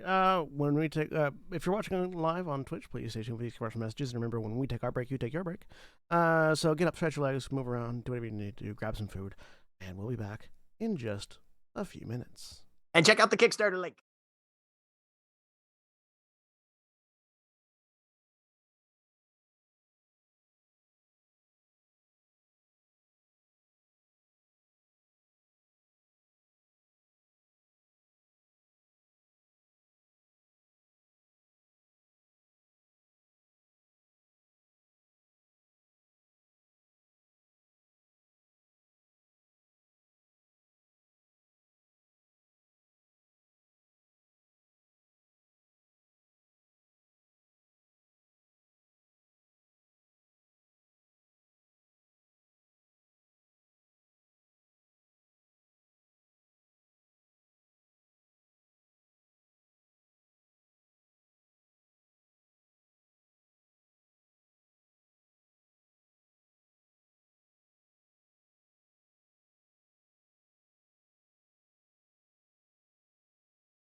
We're back. A dinosaur story. Fuck you. This is my stream. Can I bar that? Is that something I'm allowed to do? No, probably No. not. Okay. No, it's not. Anyway. So Ironblood, rope cutter, boxcars. You come around a corner and there's this quadrangle of buildings, sort of. You're walking down a little like it's got bollards up, so you couldn't, it's wide enough to drive a car through, but it's specifically structurally obstructed from vehicle traffic, but it's a footpath that goes down, and the place that you're looking for is just going to be ahead and to the left a bit. And you see two people standing outside the doorway. I don't know, have Aiden and Sal finished their conversation? Are they headed back inside? They're probably just in the process of finishing up, I would imagine, at this point. Okay. Can we make out who they are? At this distance, and it being dark and very early in the morning, and you guys getting by on half sleep, give me perception alertness difficulty 8.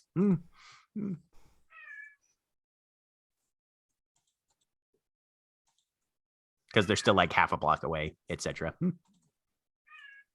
-1. Oh, Dakota is actively starting to drowse on her on her feet. Yep. Kind of probably leaning on boxcars a little bit. Yeah. Ingvar's not even looking at this point. She's just sort of walking. Your shoulders comfy. Yeah. Oh God, only Boxcars, you see two people, and those heights are about right for Aiden and Sal, actually. You're muted though. I am. The eyes narrow. Going to kill him. And they're Up going ahead. inside. Who are you killing? They're right there. There's Ty. I think it was Where? Sal and Aiden, right? And the door's they're closed gone behind. now. Oh, Ingvar is walking inside. Okay.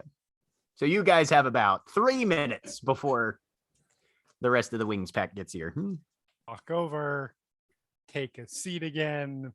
You'll notice all the bottles on the table are empty, and Granya's drinking from a flask. Mordecai still doesn't even have a shot glass in front of her. You know, one of those was mine.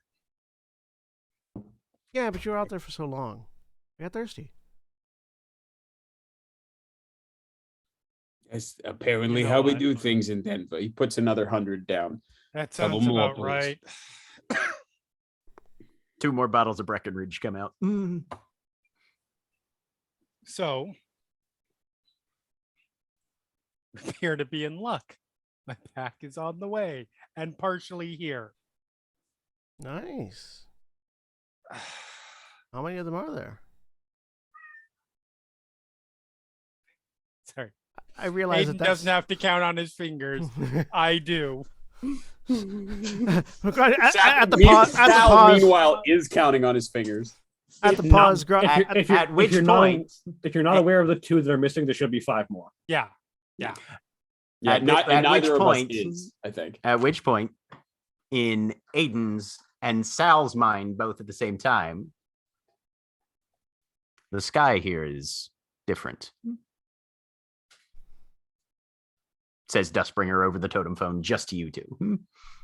Hey, Dusty, you made it. Which everybody hears on the totem phone. Except for the 2 of us. I mean, Yeah, I except was for, gonna say, yeah, right. yeah, Sal didn't say Everybody that in out the loud, pack right? hears, Yeah, right. yeah. Yeah, he No. said that over the phone. Okay. I was gonna say, yeah, You no. do see Sal just break into a grin, though.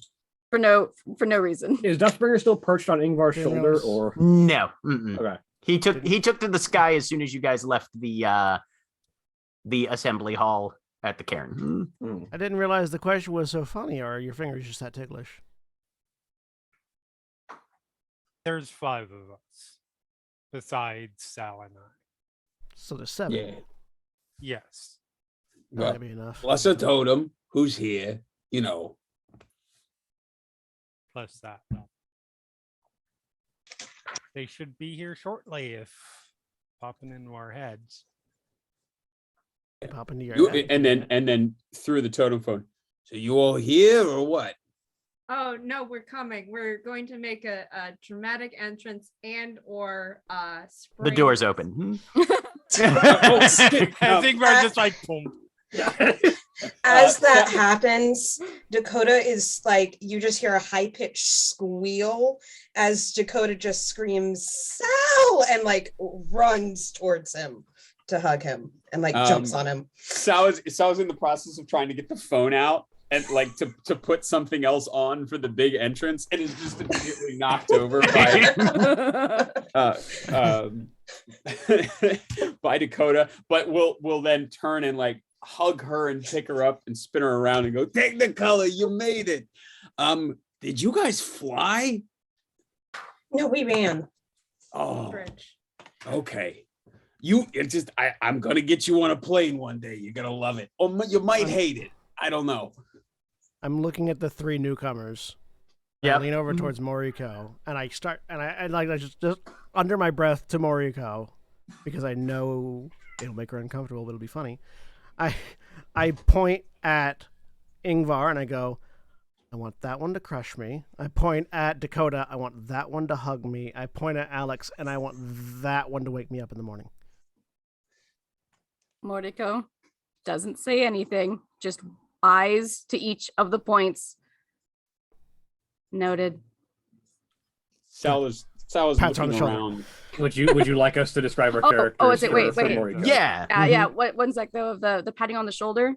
When Grania goes to pat her on the shoulder, she does try to flinch away. She doesn't. If there's a flinch, the pat stops. Yeah. It doesn't actually make connect. Yeah. It's a very small motion, but yeah. Yep. Yes. But yeah, no. For the people who in character have never seen these people before, feel free to go ahead with the descriptions. Yeah, so Ingvar is a Icelandic woman. I believe I have her height written down in the character sheet. Hang on, but she is built like a truck. One of the probably largest individuals that you probably have seen. So yeah, 6'6", standing in Hamid form. Dressed with sort of long orange hair in complex series of braids that sort of just sort of cascade around her shoulders and back. Wearing a sleeveless shirt that just says "sleeves are bullshit" on the chest. Wearing sort of like tight like form-fitting pants and combat boots with like fingerless gloves on the hands. Very bright green eyes, almost reflectively vibrant, with a pair of like drawn bits of war paint drawn down from the eyes around that end up in like drawn lines down around to about where her lips are. With the like very much the obvious stance and determination of a born and bred warrior. I just realized that Ingvar is the Triple H to my HBK. Like as far as like relative sizes. And for Dakota? Dakota's about 5'9". She has light brown skin. She's Native American. She has dark brown hair in two kind of messy buns with rainbow scarves around each of the buns. And she has a full moon tattoo on her neck. She's currently wearing, she's a rainbow. She's currently wearing rainbow dress, tie-dye leggings, sandals that are somehow also rainbow, and she's just covered in like bangles and necklaces. And for boxcars? Alex is tall and like a beanpole. She's filled out a bit because we've been working out and doing stuff. But she's like more of a runner's build, and is albino, has very stark white hair. Isn't wearing her glasses right now because I think it's still dark.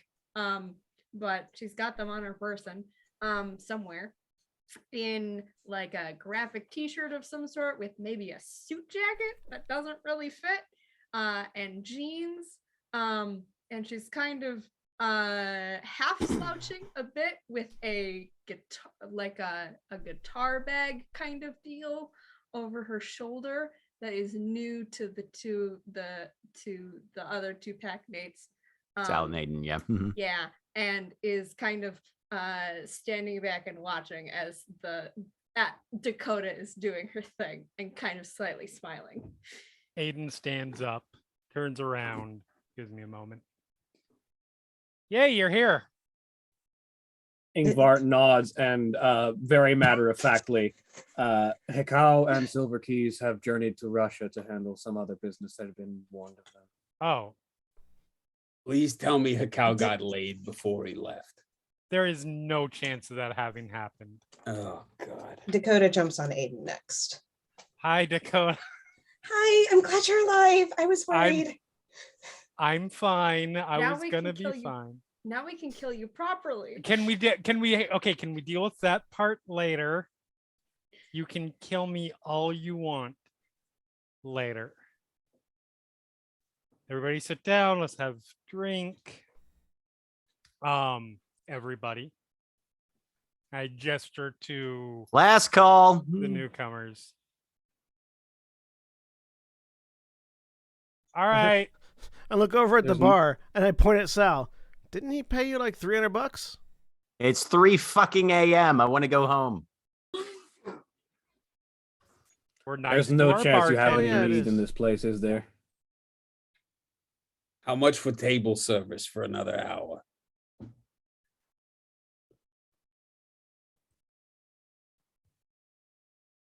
$500. Done. Put it on the table. Last call for everybody but this booth. Get the fuck out. Big spender. Sal, I forgot to mention it, but is Dakota still wearing the scarf? Is that Yes, well, her scarves are the two that are always Okay, all around right. her buns. if Grania or Moriko would notice, Sal has a matching one. It's just under his tracksuit and kind of like tucked around his. He's not trying to look like he's wearing it, but he's definitely wearing it. Meanwhile, Ingvar has a very similar Technicolor scarf wrapped around the sword sheath that is on her hilt. Yeah, that that's is on on her the handle of the Mhm. guitar thing. Yep. So as they're sitting down, Apparently I they've just got go- heraldry, is what we're saying. I point at Ingvar and then like gesture towards weapons and I go subtle. We don't use Ingvar just subtlety as looks at you, doesn't say anything. That's what else That's not they do subtle's together. not exactly how Xena here rolls, but subtle. I Is like not what our the kid's strong doing. Boxcars, are you taking one from my book? I assume that's a Tommy gun in the violin case there. No. Well, All right. stick. First, Although, if I recall Let's correctly, get- isn't Webcutter like spiritually disguised in the real world? No, it still looks like a big fucking fuck off silver blade. Okay, cool. Yeah. Mhm. let's get etiquette out of the way. I roll again. Oh yeah, Oh. web cutter is She starts silver, isn't fucking it? up. Oh yeah. Yeah. So as Ingvar gets closer, Moriko would notice that Grania gets increasingly uncomfortable. And Mhm. sort of reaches over and starts scratching her side. Yeah. 2 successes. You're still doing pretty I know. good. It's almost the opposite of what I wanted to happen. Once failed.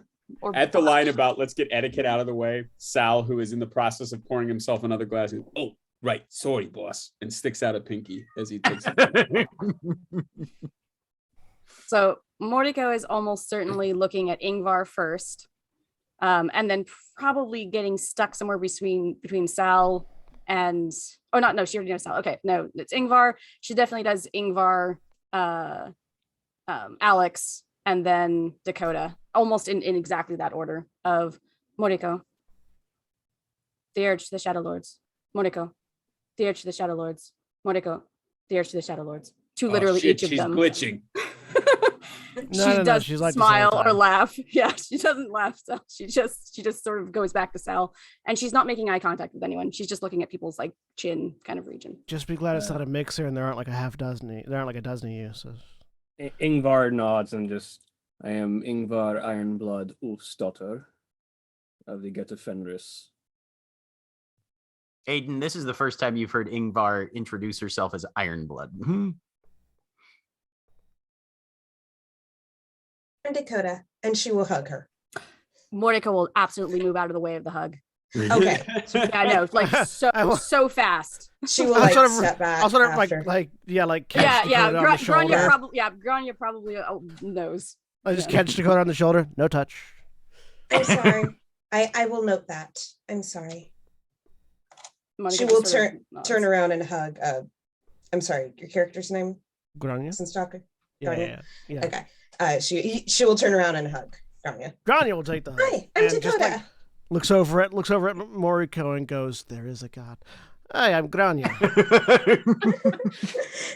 Mordecai just says, noted. I'm Alex. Boxcars. Boxcar? Is it plural? No, That's boxcars. it's plural. Boxcars. Yep. Okay. Mhm. Rolling boxcars is rolling Sure. 2 6s. Yeah. Oh, they're getting the fancy names out of the way. Right. Grania Firelight O'Connor. God damn it. A lot of names. Dakota's deed name is Rope Cutter if she does not desire Yes. to. Sorry. Dakota, Rope Cutter, Technicolor, Montgomery. Quietly through totem phone. When did we get those? There was a ceremony. You Shortly have after one. shortly after you left, yours, by the way, is Storm's Dawn. Yeah. Good After to know. out loud, Sal says, "Yeah, it was after you fucked off. You're Stormstone or something." Stormstone? Storm's Dawn, Ingvar will correct very seriously. Oh, that makes more sense. No, it doesn't.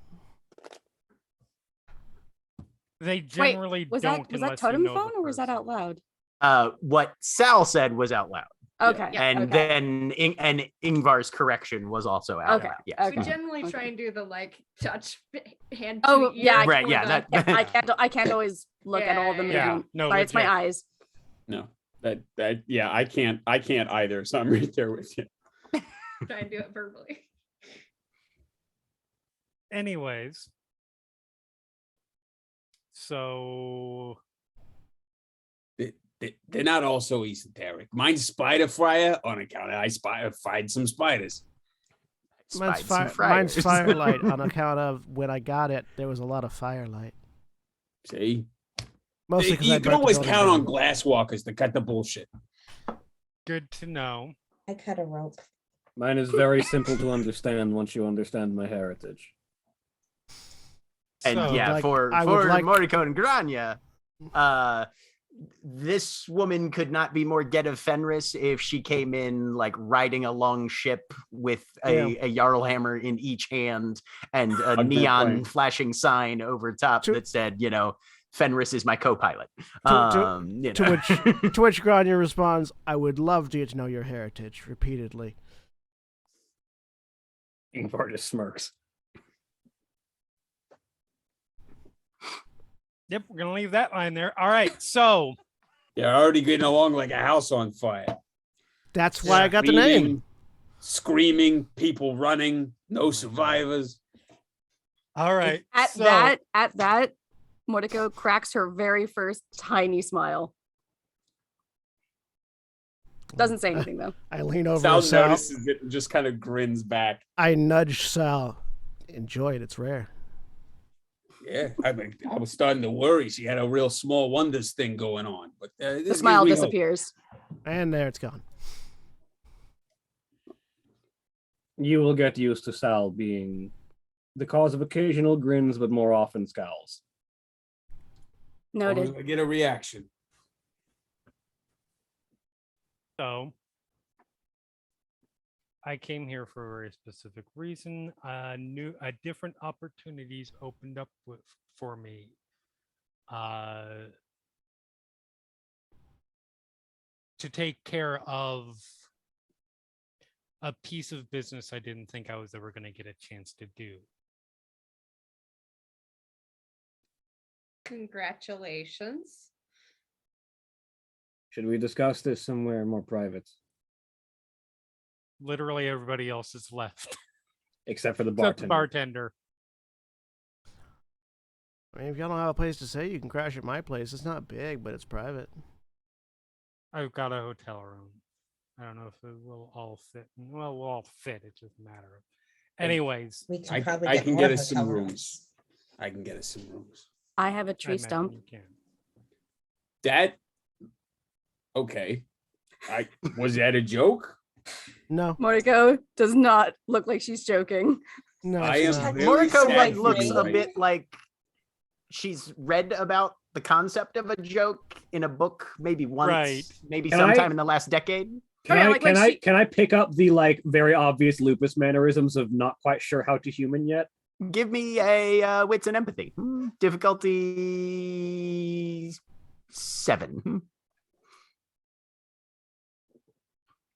I have one here for wits and empathy. There it is. Wits and empathy, diff 7.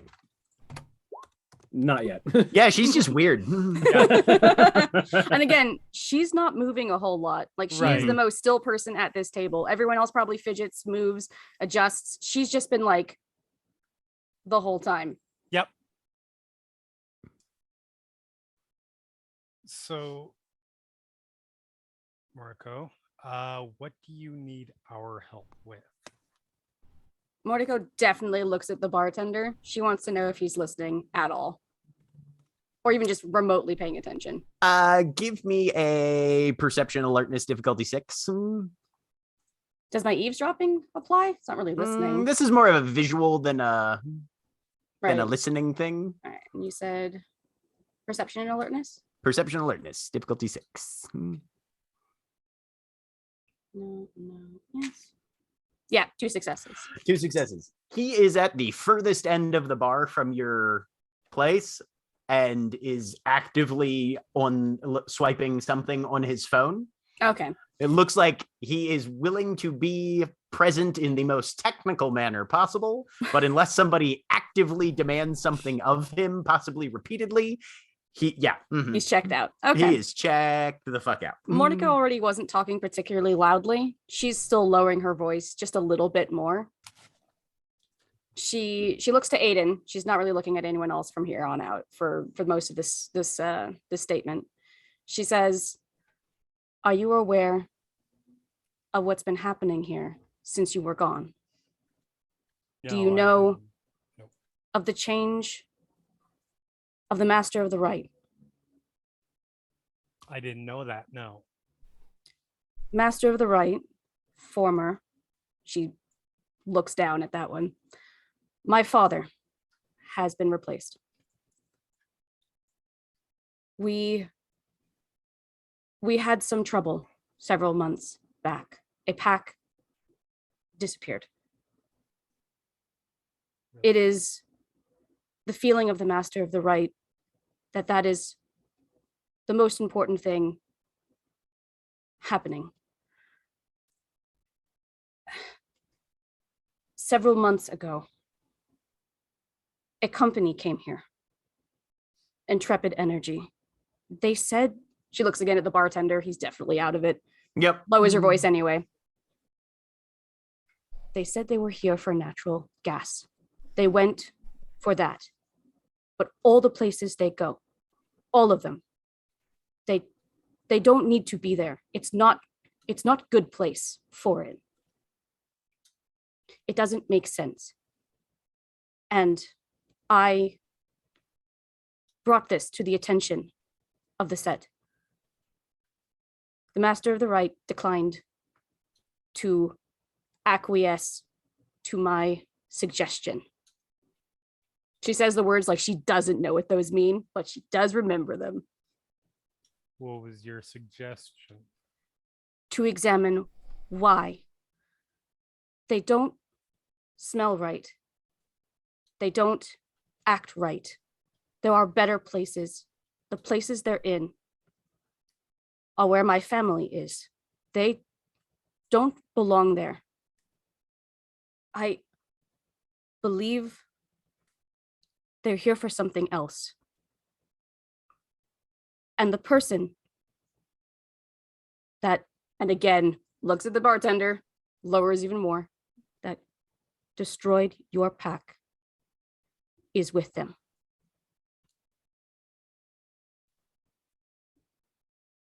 Well,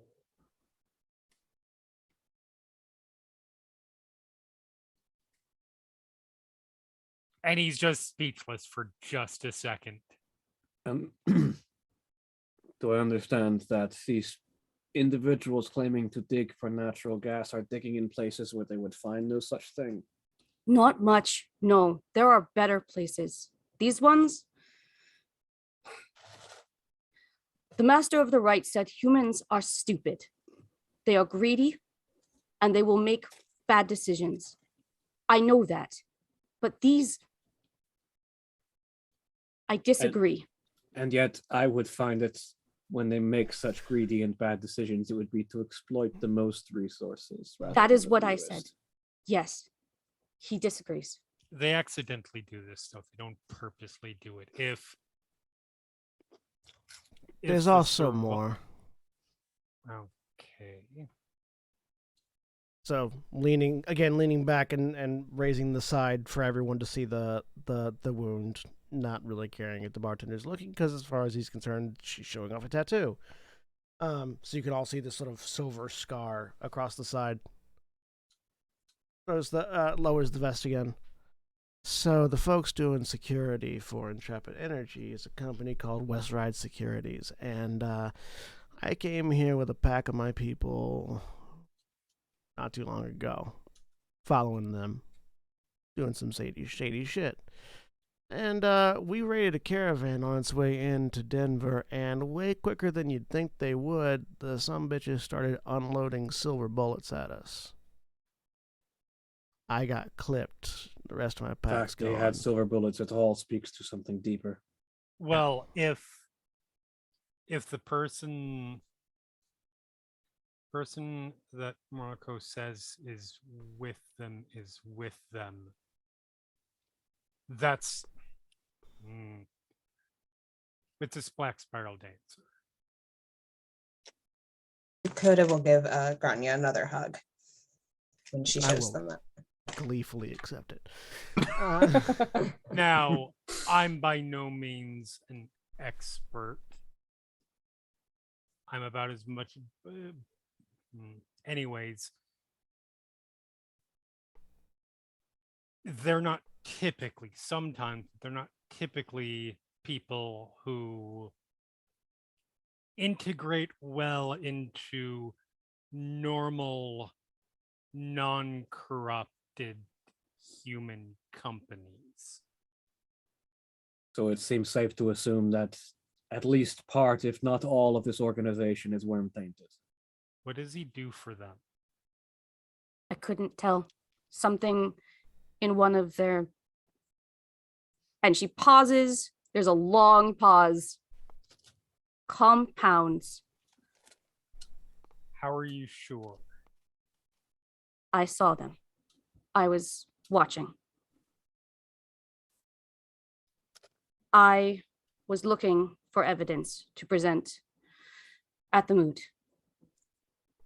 And He- is it fair to say, is it fair to say that based on what you've already said, Jeremy, your hand is blocking most of Sorry. your voice. is it fair to say that based on what you've already said, this was outside of your normal duties? At and that time, permissions? yes. I He was doesn't not seem to be yeah. offended at that at Yeah. all. Yeah, I was not instructed. After the moot, I was told to leave it alone. I was told. However, you have a pack. If I were part of a pack and my alpha told me to do so, then I could resume. Because it was a few hours ago and it was a werewolf name. What was the name of the right master that we got? Gray Snow. Ingvar will say. Aiden, do you know much about this gray snow that is their right master now? Not a lot. I Give me knew of- intelligence alertness difficulty 7, Okay. Aiden. something though, apparently. You know that he is a Silverfang. He is a Theurge, as one Okay. would expect for the Master of the Right. Right. And pretty decent standing, best you can tell. Definitely has some good blood in his background. Okay. Yeah. Okay. Aiden takes me and says, all right, I just want to make sure that I'm understanding this situation correctly. I came to a town that generally, at the very least, those that don't want me dead don't like me. Probably all of them. To fix things. And you're asking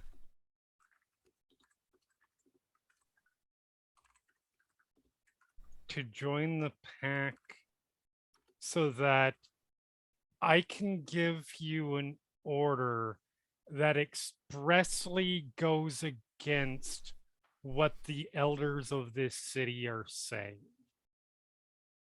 Yes. Gonna be real popular. I'm going to be honest. Aiden then- just looks Yeah, up it's as like, like, yeah, it's like Mordecai leans in a little bit more. If I am right, if this is what the real problem is, this will give you enough renown to stop all the talk. They won't talk about you. They won't talk about me. That is what- Aiden, go ahead and give me an intelligence and law difficulty 6. intelligence law. I have a point of law. Good. You I mean, better. I'm You're a Philodox, fucking yeah. Philodox. Good, That's good, fair, that's good, fair. good to know that our Philodox has 1 point of law. Well, yeah, because You can The spend Philodoxes. you can spend a willpower on Sorry, this if you what's want the for an auto difficulty? success. 6, just standard 6, okay. difficulty. Yeah, you know what? I haven't spent willpower yet, and that is completely unlike me as a player. So, fuck, where's the? What should my temporary rage be, by the way? You're just at your normal. You're just full tank. Sal leans in and goes, I'm going to be honest, boss. I love this. Everything about it sounds great across the board. Damn it! Same Oh, with there we Gnosis or go. no? Yeah. Mhm. Yeah, Yeah. at No, Sal, everybody's starting the season at full. Cool. yeah, Cool. at Sal saying that, Mordecai very slightly, very, very faint smile. That would be 3 plus the willpower. 3, so 4 successes total. Yes. I mean, honestly, that's a pretty canny workaround of the it. You would not be ashamed to argue that in front of a moot, honestly. Yeah. Mm-hmm. So 2 things. One, I'm not just here to stop the talk. I'm here to settle it. But 2, and honestly, not that doesn't sound good, but I was honestly going to say yes anyways, because unfortunately, I believe in the right thing. Oh, so you're a sucker. Gotcha. Ingvar looks over at Grania. Obviously, Scott. this is dependent on what my pack mates said. Of course. We're a strange one because we vote on some things. Vote on a lot of things. I don't know if anyone knows Mordecai well enough to read how she feels about that. Aiden might be able to tell that she definitely thinks that's a little weird. I mean, She's not most judging. do. She's just kind of like. Well, that's odd. I mean, not the judging oddest puts you person at the on- character yeah. is like at the table is like, wow, these guys are the weirdos. I'm the Yep. only normal one here. not judging puts you one up on most crews, as far as I can tell. Ingvar Yeah. definitely immediately puts a fist on the table and just, I am in agreement with this.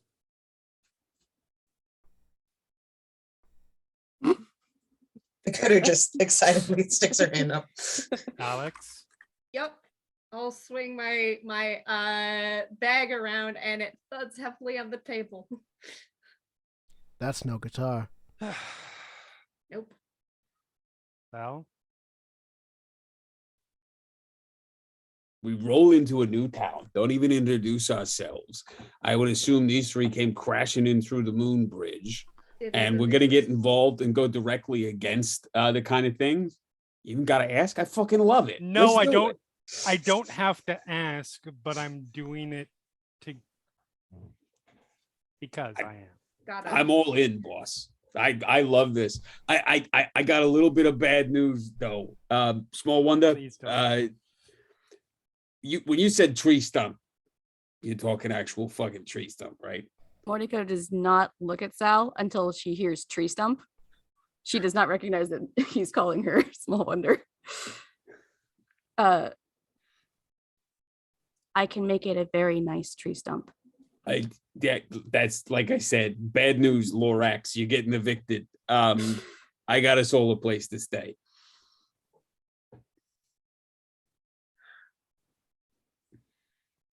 What, you just buy a condo or something? No, I don't know what the fucking real estate market is here. Shitty. No, I got the penthouse at the Four Seasons. I want to be angry at you, Sal, and yet I can't. Dakota excitedly hugs him. I don't know what that is, but it sounds fun. You are gonna love it. They got a pool. I've never been swimming before.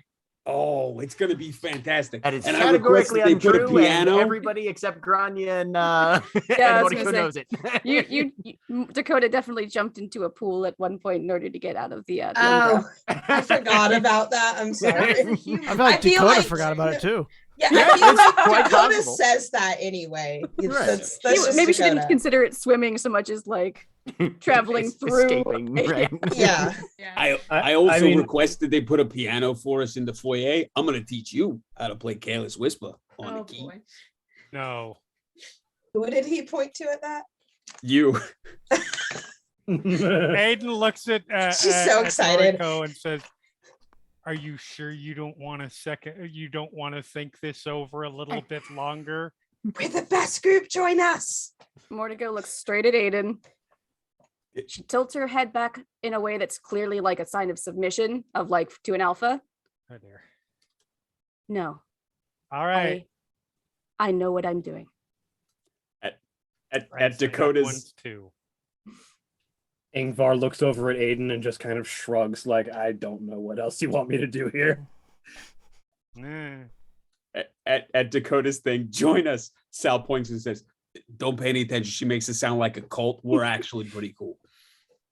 Oh, I would have It's thought a you were fun cool if you were a cult. cult. I thought It's a cults fun- dress alike. And then she looks at all of them wearing the same Yeah, scarf Sal's like, and goes, noted. It's a cult Dakota goes, leader, oh, I wait, suppose. and reaches into her bag. She Pulls out pull more out a scarves. scarf "Hey."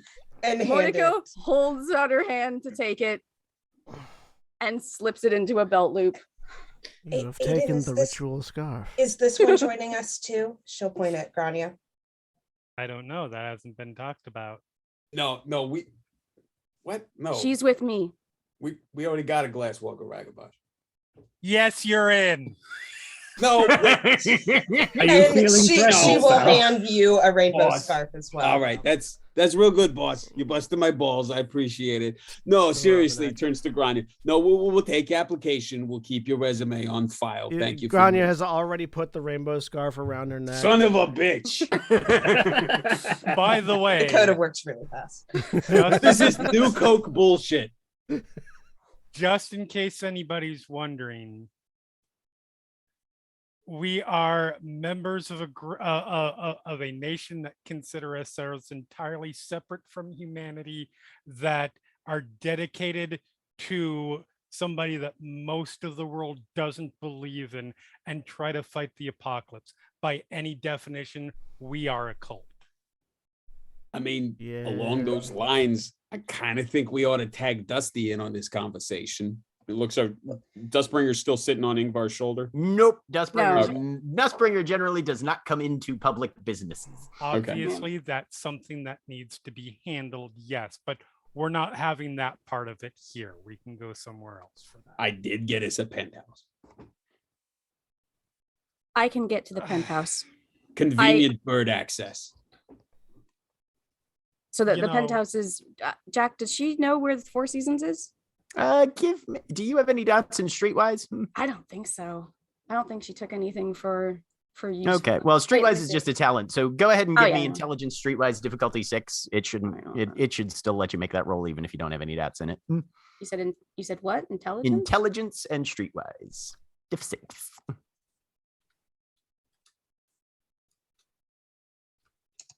2 successes. 2 successes. Yeah, you've done some courier jobs, and you know 4 seasons. You can read English, I think. Yeah. right? Oh yeah, she can read Yeah. and write. So yeah. Mhm. Her Yeah. handwriting's No, pretty shitty, but, you've know. got a rough idea. Yeah. Okay, mhm. okay. It's definitely downtown near the river, I think. Yep. Okay, mhm. so then she says, I can get to the Four Seasons. I have a bicycle that I got through completely legal means. She says that, and you sound like it's a joke or a lie. I but believe it. Yeah, it's real. I believe it. I did drive here. I do have the Escalade outside. I can just drive us. Good. We I can fit your also- totally legal bike I up on the mean, top. You know, right a now buddy her of mine totally- used to have a biker bar called Totally Legal Bikes. Right now, her totally legal bike is on the bike rack of my car, so I'm not certain why. Oh no, because You she's know. not sure if Granya's coming along. Because Grania has her own place. I mean, your car is definitely not fitting my bike on it. So You haven't seen it yet. I didn't mean your car. I meant Sal's Oh, car. fair. All right. Break and meet at the Four Seasons, then I suppose. Yeah, Alright. if Granya's going, Mordecai's going with Grania in the car. Ingvar looks over to Aiden. Because I do not wish to be listening to Careless Whisper the entire way. Yes, when I you ride can with come. Yes, absolutely. I'm can not also- gonna play it the whole way. I You got could the also ride with Sinatra me. mix queued up. I listen to good music. I I'll ride listen with to my good alpha. music too. Also, Shotgun. Right. Boxcars, you want to drive? Yes. All right. I'll toss, I also don't I'll want to be in a toss car Alex the accident. Wait. So Dakota has called shotgun, and Alex is going to drive. Yep. key. Yep. Yes. Okay. You We've are got doing the some math rolls coming correctly, up. Jack. This is gonna be great. Ingvar is suddenly very glad that she is riding with Aiden. Alrighty. Look, they're warriors for Gaia. They can't kill themselves in a car accident. Watch No, him but try. they- Not Easily. themselves, They can probably. certainly Watch try. me. I've got great insurance and I've been having car trouble. This seems like a problem that's gonna fix itself real fast.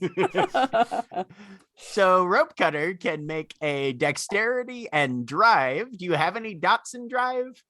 You mean boxcars? wait. Oh, Yeah. I'm Cutters. driving. Alex is I- driving. Alex is the I one do driving. not. Okay. Yeah, shotgun is the passenger So- seat. Can Jack. I assist? I forget how that works in this. Not if you're sitting in the back seat, you can't. But they call it backseat driving for a reason, Jack. Yeah, and it's generally an obstruction, not an assistance. Mhm. Dexterity and drive. What was the difficulty? So if you don't have dots in drive, your difficulty goes up by 1. So this is going to be at 7. Okay. Plug and play is still active. I will work the lights from the back. Duly noted. Okay. Cool. Actually, I can't remember. Didn't we determine that we have some level of controls over other cars with plug and play? Depends on the car. I mean, I You would can't assume you can't steer or Yeah, but can you turn this car off or Yeah. on? I feel like that was the episode Yeah, with we Gracie that definitely you did can that. definitely you turn can the car you on can and definitely off. turn it off or on, but you can't Yeah. steer. That's Yeah. that's one thing. You might be able to futz with the accelerator a little bit by toggling cruise control. But yeah. But with one success, Yes. Boxcars gets to the Four Seasons and does it only runs over one bush very slightly when she hops a little bit of a curb on a turn coming into the valet parking. Coda's got her Sal hands in the is air. actually a like from the back seat, but actually a very chill driving instructor. Yeah. Like very patient, very Mhm. calm. You get a couple verbal cues at things, like, hey, we got to take a turn up here. Put on your blinker, Okay. right? Boxcars. Yeah. Blinker on. Middle finger up. And converge. The Jersey way. Yep. Indeed. Following all instructions. Yep. Including the middle finger up. Great fun. Oh boy. Dakota, roll down or Technicolor, roll down the window. I need you both fingers out the window. Okay. That's how you show them you're turning left. Dakota is like full on Mr. Beaning out the window. If Sal asks Well- her to, she's like, yeah, he knows what he's doing. Oh, 100%. Meanwhile, behind them in my car, I'm just going, who are they flipping off? There's no one else on the road. It's 4 in the morning. Mordecai is definitely looking, like genuinely looking to see what they might be seeing. Doesn't seem to be much. Ingvar has one hand like in a face palm the entire way. Oh, and in terms of music, Dakota gets to pick music because that's what you get to do if you're in shotgun. Oh, Careless Whisper. Oh yes, Well, okay. I'm her favorite. Ingvar made the right call. Yes. All right. So you all pull into the Four Seasons. They get you checked in. Yep. You ride an elevator a long way up. Boxcars. I would like to stop at the gift shop and get a postcard. The gift shop's currently closed because it's 4 a.m. I go over and look at it. Okay. Then Yeah, I you go look through back. the glass. Okay. They've got some postcards in there. Excellent. I make a mental note. But they're weirdly they've got like little cellophane envelopes around them, That's which kind of defeats the point of a postcard in your opinion. yeah. Do I Alright. do I notice her looking at the postcards? Yeah. Make a mental note. She doesn't say. Yeah. Okay. She doesn't say anything about it. Right. But you get a ride up an elevator, checked in to a very swanky penthouse suite. It definitely has enough room for everybody. I'll slap any reaction specifically from Aiden on walking in.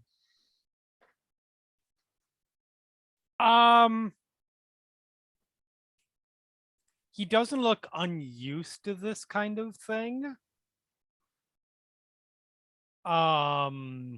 He just sort of walks in, looks around, and walks straight towards the bar. Okay. Let's see. How about Ingvar?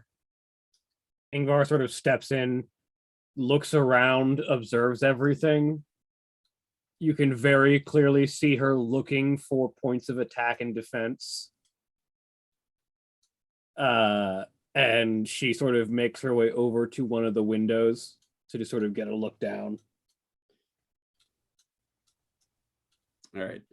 I'll go over to the bar, which I assume is stocked with Oh yeah. fairly standard choices. Mhm. And sort of slap Aiden on the shoulder, assuming he doesn't dodge out of the way, but coming up from the back, kind of slap Aiden on the shoulder and say, "This round brought to you by Glam Bro. Help yourself."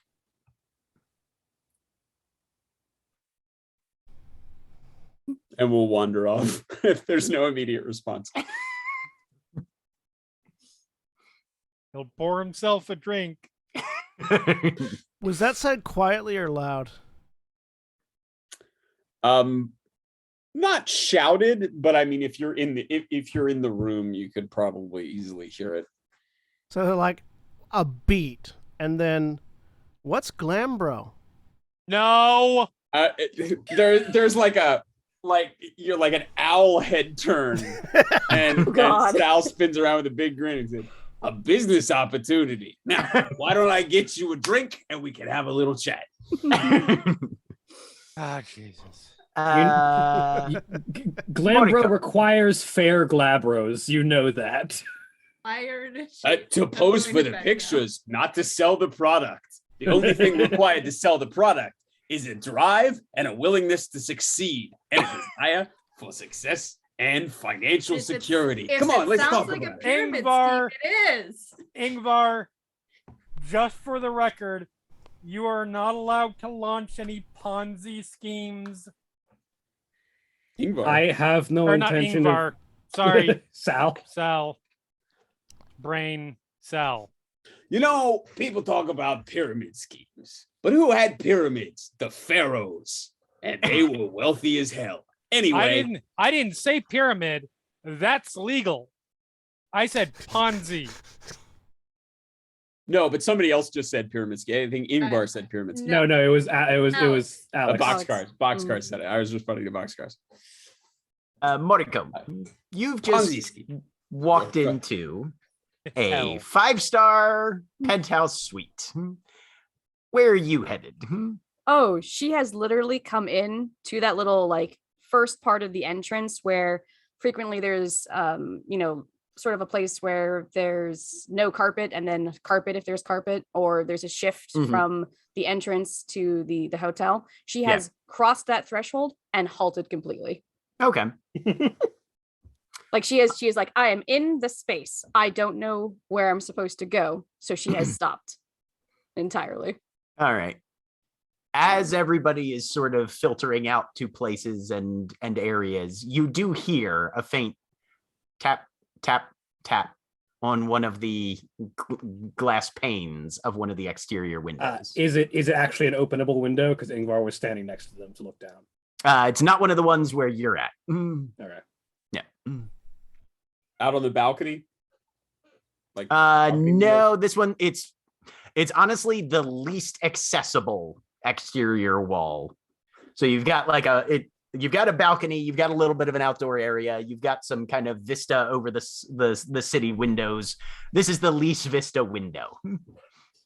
Where Mordecai can hear this? Okay, right, because because she can hear. Right, she yeah. can hear it. Moriko has the best hearing of anybody in this room, Absolutely. So yeah. which is why she's picking it up before anybody else. She can hear it. Where is it in relationship to her?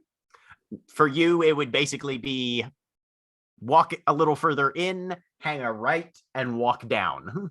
Okay, she waits a second to see if anybody else is coming. It's She apparently a doesn't- little too quiet for anybody else to hear. Yeah, she'll go investigate very quietly. So you begin walking down. There's a couple little side bedroom areas in the suite, but at the end of this little passageway is a nice kind of double shutter window. Not like a sliding sash, but actual like window out. I forget what those are called.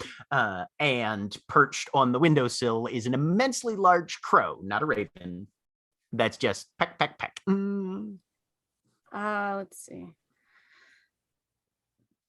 Can she tell that that's not a normal crow?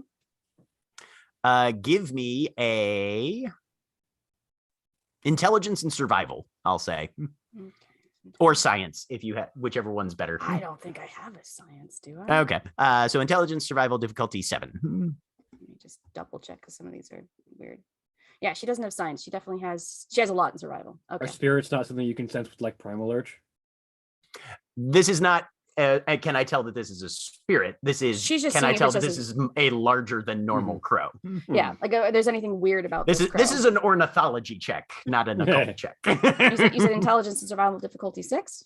7. 7. That's what it was. Okay. 2 successes. 2 successes. Yes, this is a much larger than normal crow. Okay, so can she tell that this is a spirit crow? From that? As you get closer, you're picking up a spiritual resonance from this animal. Yeah. Yeah, because she's okay. All right. But they've only said Dusty, right? And Dustbringer. Yes, that's the out only loud? thing that Yeah. I don't think they've said Dustbringer per se. I think they only said Dusty out loud. I was gonna say I think Sal said Dusty out loud. Yeah, Sal said yeah, Dusty yeah, for sure. yeah. All right. So Mordecai will start to try to say it as loud as she probably thinks will carry for somebody of normal Guru hearing. Anybody who's probably talking might not be able to hear her. There's a crow here. Ingvar looks That'd over. be ours, probably. Springer. Yeah. At that, Mordecai will say, "Do you want me to let Dustbringer in?" Hold on, let me take a look first. Yep. As Go you over look, and Aiden. check. Yep. You for the first time in a week, there's your totem. Don't get to yell at me yet. And I open the door or open the window. Mordecai absolutely steps out of the way as soon as Aiden starts walking towards the window. Like she was Yep. going to open it, she 100% moves out of the way. Dustbringer flies in, lands on the bar. Well, a new city. Yep. And I forget. Can anyone who isn't in the pack understand Dustbringer? Oh yeah, no, he's speaking English. Yeah. Okay. mhm. So yeah, from off to one side. A talking crow. Your totem is a crow? correct. Noted. Hmm. New city, and if you will accept them, a couple new pack mates. The eye kind Oh my of gosh. winks Do I get to twice, introduce looks Mordecai? towards Grania. Cockroach. Who, me? Daughter of Thunder.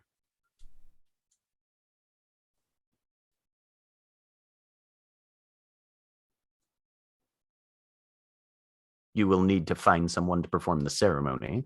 Mm-hmm.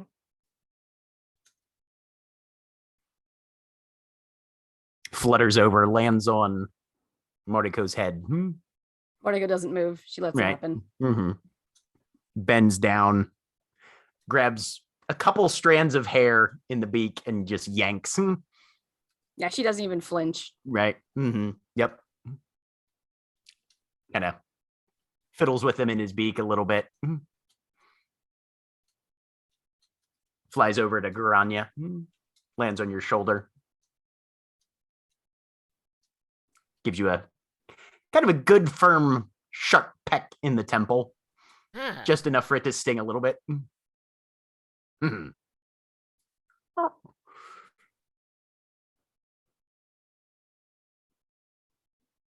Yes, these will suffice. Start rubbing the temple where he pecked. There's a brush of a feather across your head in the same spot, sort of. Flies back to the bar.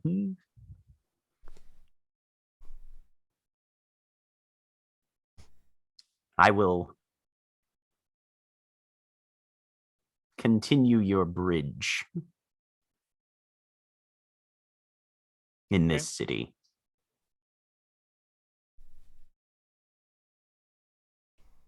What do we look for?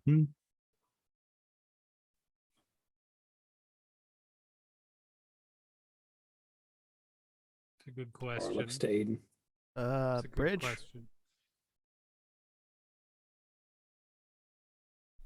I just look at the group, at the rest of them, with like a shrug and like I don't know what the bird's talking about. Dust Runner bridges communications between all of us.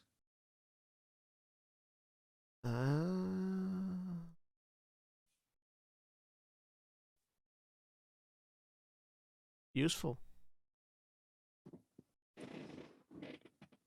I mean, I said Dust Runner because I was still in Stardust. Fucking I was Dustbringer. close enough. you close two are gonna be better. It's been a few years since I've been here. And apparently, at least some of the leadership have changed. I mean, I don't know much. I only know the Keeper of the Land and Our Guardian Pack. I'm basically new here too. They patched me up, and then I got hooked with Moriko. Is Speak to the Breeze still among the elders? Would Mordecai know that? Yes. Yeah, and he Moriko would be able to tell you the current Council of Elders is Six Fangs, who's a Get of Fenris Arun, Speaks to the Breeze, who is a child of Gaia Galliard, Brookstream, who is a Shadow Lord Philodox, and Scrambles, who is a Shadow Lord Ragabash.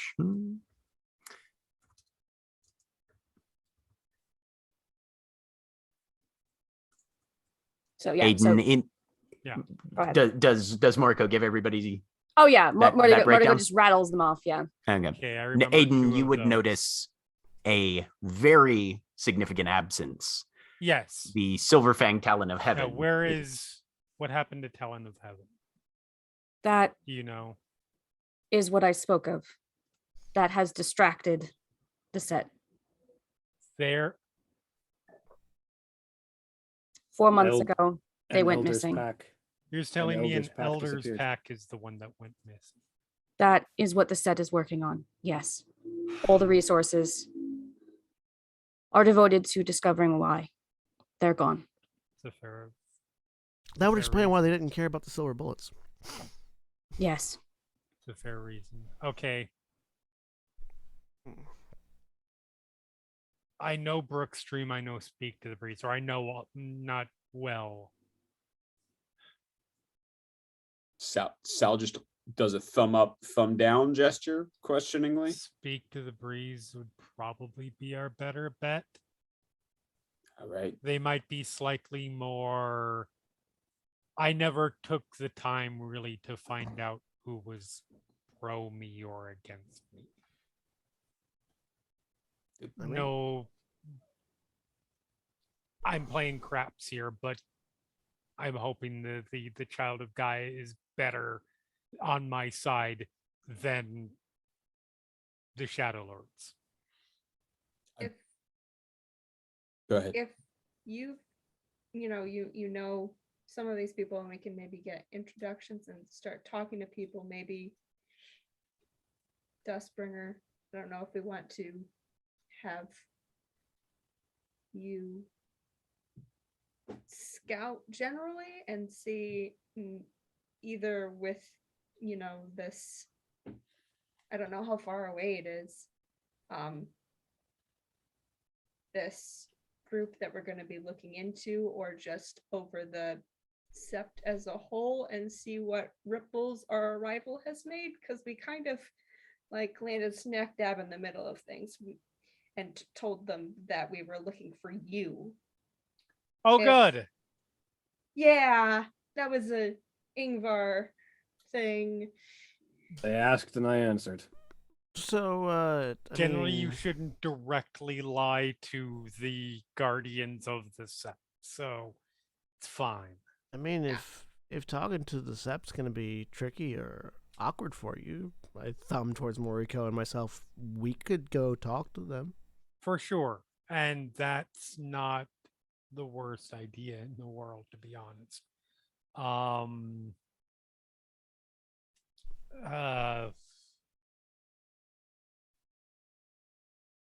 We're also going to just have to get that out of the way at some point. Do you know the anyway. names of the people that you are most worried about?